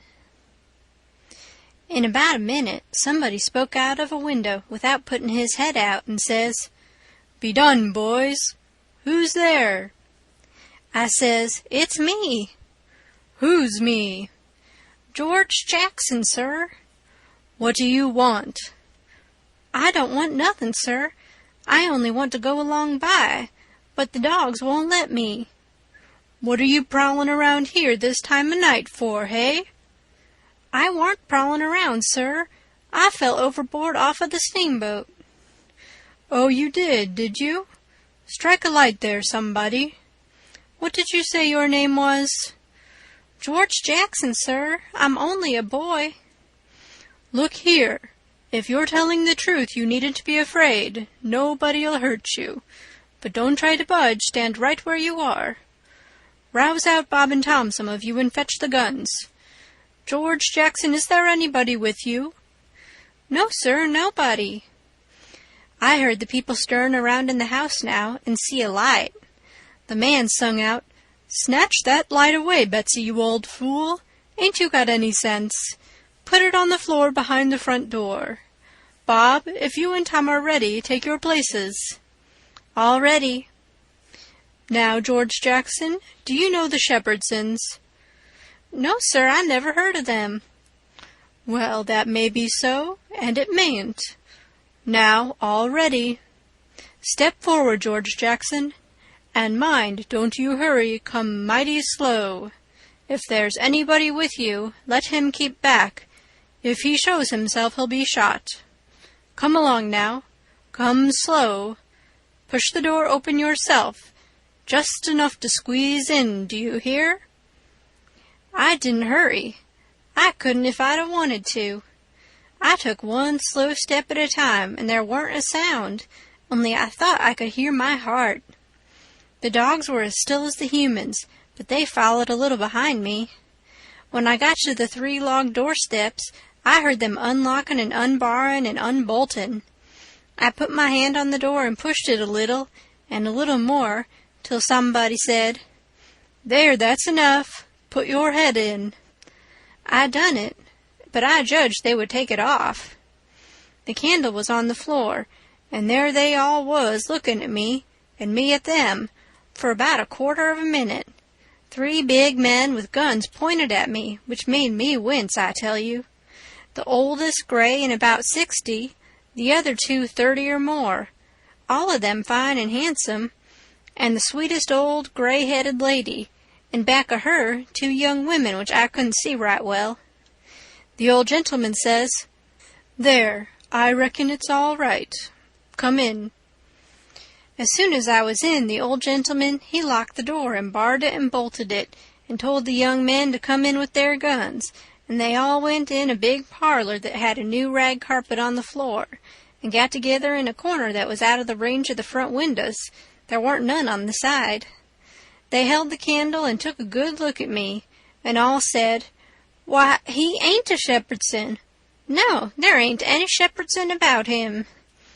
Then the old man said he hoped I wouldn't mind being searched for arms, because he didn't mean no harm by it. It was only to make sure. So he didn't pry into my pockets, but only felt outside with his hands, and said it was all right. He told me to make myself easy and at home, and tell all about myself, but the old lady says, "Why, bless you, Saul, the poor thing's as wet as he can be, and don't you reckon it may be he's hungry?" "True for you, Rachel, I forgot." So the old lady says, "Betsy," this was a nigger woman, "you fly around and get him something to eat as quick as you can, poor thing, and one of you girls go and wake up Buck and tell him, oh, here he is himself. Buck, take this little stranger and get the wet clothes off from him and dress him up in some of yours that's dry." Buck looked about as old as me, 13 or 14 or along there, though he was a little bigger than me. He hadn't on anything but a shirt, and he was very frowsy-headed. He came in gaping and digging one fist into his eye, and he was dragging a gun along with the other one. He says, "Ain't they no Shepherdsons around?" They said no, 'twas a false alarm. "Well," he says, "if they'd 'a' been some, I reckon I'd 'a' got one."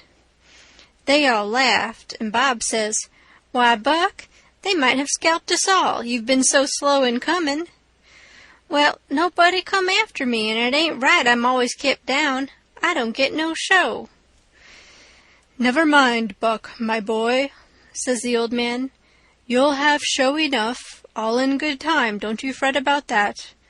Go along with you now, and do as your mother told you." When we got upstairs to his room, he got me a coarse shirt and a roundabout and pants of his, and I put them on. While I was at it, he asked me what my name was, but before I could tell him, he started to tell me about a blue jay and a young rabbit he had catched in the woods day before yesterday, and asked me where Moses was when the candle went out. I said I didn't know, I hadn't heard about it before, no way. "Well, guess," he says. "How am I going to guess," says I, "when I never heard tell of it before?" "But you can guess, can't you? It's just as easy." "Which candle?" I says. "Why, any candle," he says. "I don't know where he was," says I. "Where was he?" "Why, he was in the dark. That's where he was." "Well, if you knowed where he was, what did you ask me for?" "Why, blame it, it's a riddle, don't you see? Say, how long are you going to stay here? You got to stay always. We can just have booming times. They don't have no school now. Do you own a dog? I've got a dog, and he'll go in the river and bring out chips that you throw in. Do you like to comb up Sundays and all that kind of foolishness? You bet I don't, but Ma, she makes me. Confound these old breeches. I reckon I'd better put 'em on, but I'd rather not, it's so warm. Are you all ready? All right. Come along, old hoss." Cold corn pone, cold corned beef, butter and buttermilk. That is what they had for me down there, and there ain't nothing better that ever I've come across yet. Buck and his ma and all of them smoked cob pipes, except the nigger woman, which was gone, and the 2 young women. They all smoked and talked, and I eat and talked. The young women had quilts around them, and their hair down their backs. They all asked me questions, and I told them how Pap and me and all the family was living on a little farm down at the bottom of Arkansas, and my sister Mary Ann run off and got married and never was heard of no more, and Bill went to hunt them, and he warn't heard of no more, and Tom and Mort died, and then there warn't nobody but just me and Pap left, and he was just trimmed down to nothing on account of his troubles. So when he died, I took what there was left, because the farm didn't belong to us, and started up the river, deck passage, and fell overboard, and that was how I come to be here. So they said I could have a home there as long as I wanted it. Then it was most daylight, and everybody went to bed. And I went to bed with Buck, and when I waked up in the morning, drat it all, I had forgot what my name was. So I laid there about an hour trying to think, and when Buck waked up, I says, "Can you spell, Buck?" "Yes," he says. "I bet you can't spell my name," says I. "I bet you what, you dare I can," says he. "All right," says I, "go ahead." Georgejackson. There now, he says. "Well," says I, "you done it, but I didn't think you could. It ain't no slouch of a name to spell, right off without studying." I set it down private, because somebody might want me to spell it next, and so I wanted to be handy with it, and rattle it off like I was used to it. It was a mighty nice family, and a mighty nice house, too. I hadn't seen no house out in the country before that was so nice and had so much style. It didn't have an iron latch on the front door, nor a wooden one with a buckskin string, but a brass knob to turn, the same as houses in town. There weren't no bed in the parlor, nor a sign of a bed, but heaps of parlors in towns has beds in them. There was a big fireplace that was bricked on the bottom, and the bricks was kept clean and red by pouring water on them and scrubbing them with another brick. Sometimes they washed them over with red water paint they call Spanish brown, same as they do in town. They had big brass dog irons that could hold up a saw log. There was a clock on the middle of the mantelpiece with a picture of a town painted on the bottom half of the glass front, and a round place in the middle of it for the sun, and you could see the pendulum swinging behind it.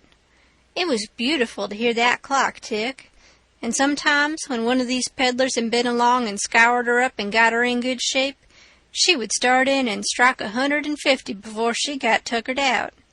They wouldn't take any money for her. Well, there was a big outlandish parrot on each side of the clock, made out of something like chalk, and painted up gaudy. By one of the parrots was a cat made of crockery, and a crockery dog by the other.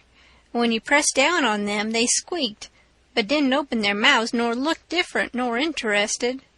They squeaked through underneath. There was a couple of big wild turkey wing fans spread out behind those things. On the table in the middle of the room was kind of a lovely crockery basket that had apples and oranges and peaches and grapes piled up in it, which was much redder and yellower and prettier than real ones is, but they weren't real because you could see where pieces had got chipped off and showed the white chalk, or whatever it was, underneath. This table had a cover made out of beautiful oilcloth, with a red and blue spread eagle painted on it, and a painted border all round. It come all the way from Philadelphia, they said. There were some books, too, piled up perfectly exact on each corner of the table. One was a big family Bible, full of pictures. One was Pilgrim's Progress, about a man that left his family. It didn't say why. I read considerable in it now and then. The statements was interesting, but tough. Another was Friendship's Offering, full of beautiful stuff and poetry, but I didn't read the poetry. Another was Henry Clay's speeches, and another was Dr. Gunn's Family Medicine, which told you all about what to do if a body was sick or dead. There was a hymn book and a lot of other books, and there was nice split-bottom chairs and perfectly sound, too, not bagged down in the middle and busted like an old basket. They had pictures hung on the walls, mainly Washingtons and Lafayettes and battles and Highland Marys, and one called Singing the Declaration. There was some that they called crayons, which one of the daughters which was dead made her own self when she was only 15 years old. They was different from any pictures I ever see before. Blacker mostly than is common. One was a woman in a slim black dress, belted small under the armpits, with bulges like a cabbage in the middle of the sleeves, and a large black scoop-shovel bonnet with a black veil, and white slim ankles crossed about with black tape, and very wee black slippers like a chisel, and she was leaning pensive on a tombstone on her right elbow, under a weeping willow, and her other hand hanging down her side holding a white handkerchief and a reticule, and underneath the picture it said, "Shall I never see thee more, alas?" Another was a young woman with her hair all combed up straight to the top of her head and knotted there in front of a comb like a chair-back, and she was crying into a handkerchief and had a dead bird laying on its back in her other hand with its heels up, and underneath the picture it said, "I shall never hear thy sweet chirrup more, alas." There was one more where a young lady was at a window looking up at the moon, and tears running down her cheeks, and she had an open letter in one hand with black sealing wax showing on one edge of it, and she was mashing a locket with a chain to it against her mouth, and underneath the picture it said, "And art thou gone? Yes, thou art gone, alas." These was all nice pictures, I reckon, but I didn't somehow seem to take to them, because if ever I was down a little, they always give me the fantides. Everybody was sorry she died, because she had laid out a lot more of these pictures to do, and a body could see by what she had done what they had lost. But I reckon that with her disposition, she was having a better time in the graveyard. She was at work on what they said was her greatest picture when she took sick, and every day and every night it was her prayer to be allowed to live till she got it done, but she never got the chance. It was a picture of a young woman in a long white gown, standing on the rail of a bridge, all ready to jump off, with her hair all down her back, and looking up to the moon with the tears running down her face, and she had 2 arms folded across her breast, and 2 arms stretched out in front, and 2 more reaching up towards the moon, and the idea was to see which pair would look best and then scratch out all the other arms. But as I was saying, she died before she got her mind made up, and now they kept this picture over the head of the bed in her room, and every time her birthday come, they hung flowers on it. Other times it was hid with a little curtain. The young woman in the picture had a kind of nice sweet face, but there were so many arms it made her look too spidery, seemed to me. This young girl kept a scrapbook when she was alive, and used to paste obituaries and accidents and cases of patients suffering in it out of the Presbyterian Observer, and write, "And did young Stephen sicken? And did young Stephen die? And did the sad hearts thicken? And did the mourners cry?" No, such was not the fate of young Stephen Dowling Bots. Though sad hearts round him thickened, 'twas not from sickness's shots. No whooping cough did rack his frame, nor measles drear with spots. Not these impaired the sacred name of Stephen Dowling Bots. Despised love struck not with woe that head of curly knots, nor stomach troubles laid him low, young Stephen Dowling Bots.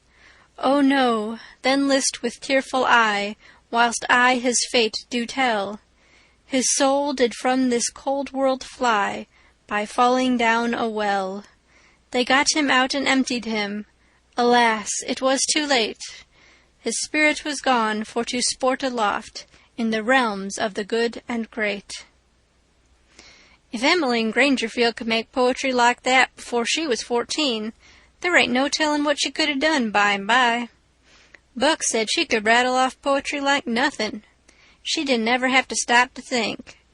He said she would slap down a line, and if she couldn't find anything to rhyme with it, would just scratch it out and slap down another one and go ahead. She weren't particular. She could write about anything you choose to give her to write about, just so it was sadful. Every time a man died, or a woman died, or a child died, she would be on hand with her tribute before he was cold. She called them tributes. The neighbor said it was the doctor first, then Emmeline, then the undertaker. The undertaker never got in ahead of Emmeline but once, and then she hung fire on a rhyme for the dead person's name, which was Whistler. She warn't ever the same after that. She never complained, but she kinder pined away and did not live long. Poor thing, many's the time I made myself go up to the little room that used to be hers and get out her poor old scrapbook and read in it when her pictures had been aggravating me and I had soured on her a little. I liked all that family, dead ones and all, and weren't going to let anything come between us. Poor Emmeline made poetry about all the dead people when she was alive, and it didn't seem right that there warn't nobody to make some about her now she was gone. So I tried to sweat out a verse or two myself, but I couldn't seem to make it go somehow. They kept Emmeline's room trim and nice, and all the things fixed in it just the way she liked to have them when she was alive, and nobody ever slept there. The old lady took care of the room herself, though there was plenty of niggers, and she sewed there a good deal and read her Bible there mostly. Well, as I was saying about the parlor, there was beautiful curtains on the windows, white, with pictures painted on them of castles with vines all down the walls, and cattle coming down to drink. There was a little old piano, too, that had tin pans in it, I reckon, and nothing was ever so lovely as to hear the young lady sing "The Last Link is Broken" and play "The Battle of Prague" on it. The walls of all the rooms was plastered, and most had carpets on the floors, and the whole house was whitewashed on the outside. It was a double house, and the big open place betwixt them was roofed and floored, and sometimes the table was set there in the middle of the day, and it was a cool, comfortable place. Nothing couldn't be better, and warn't the cooking good, and just bushels of it, too. End of chapter 17.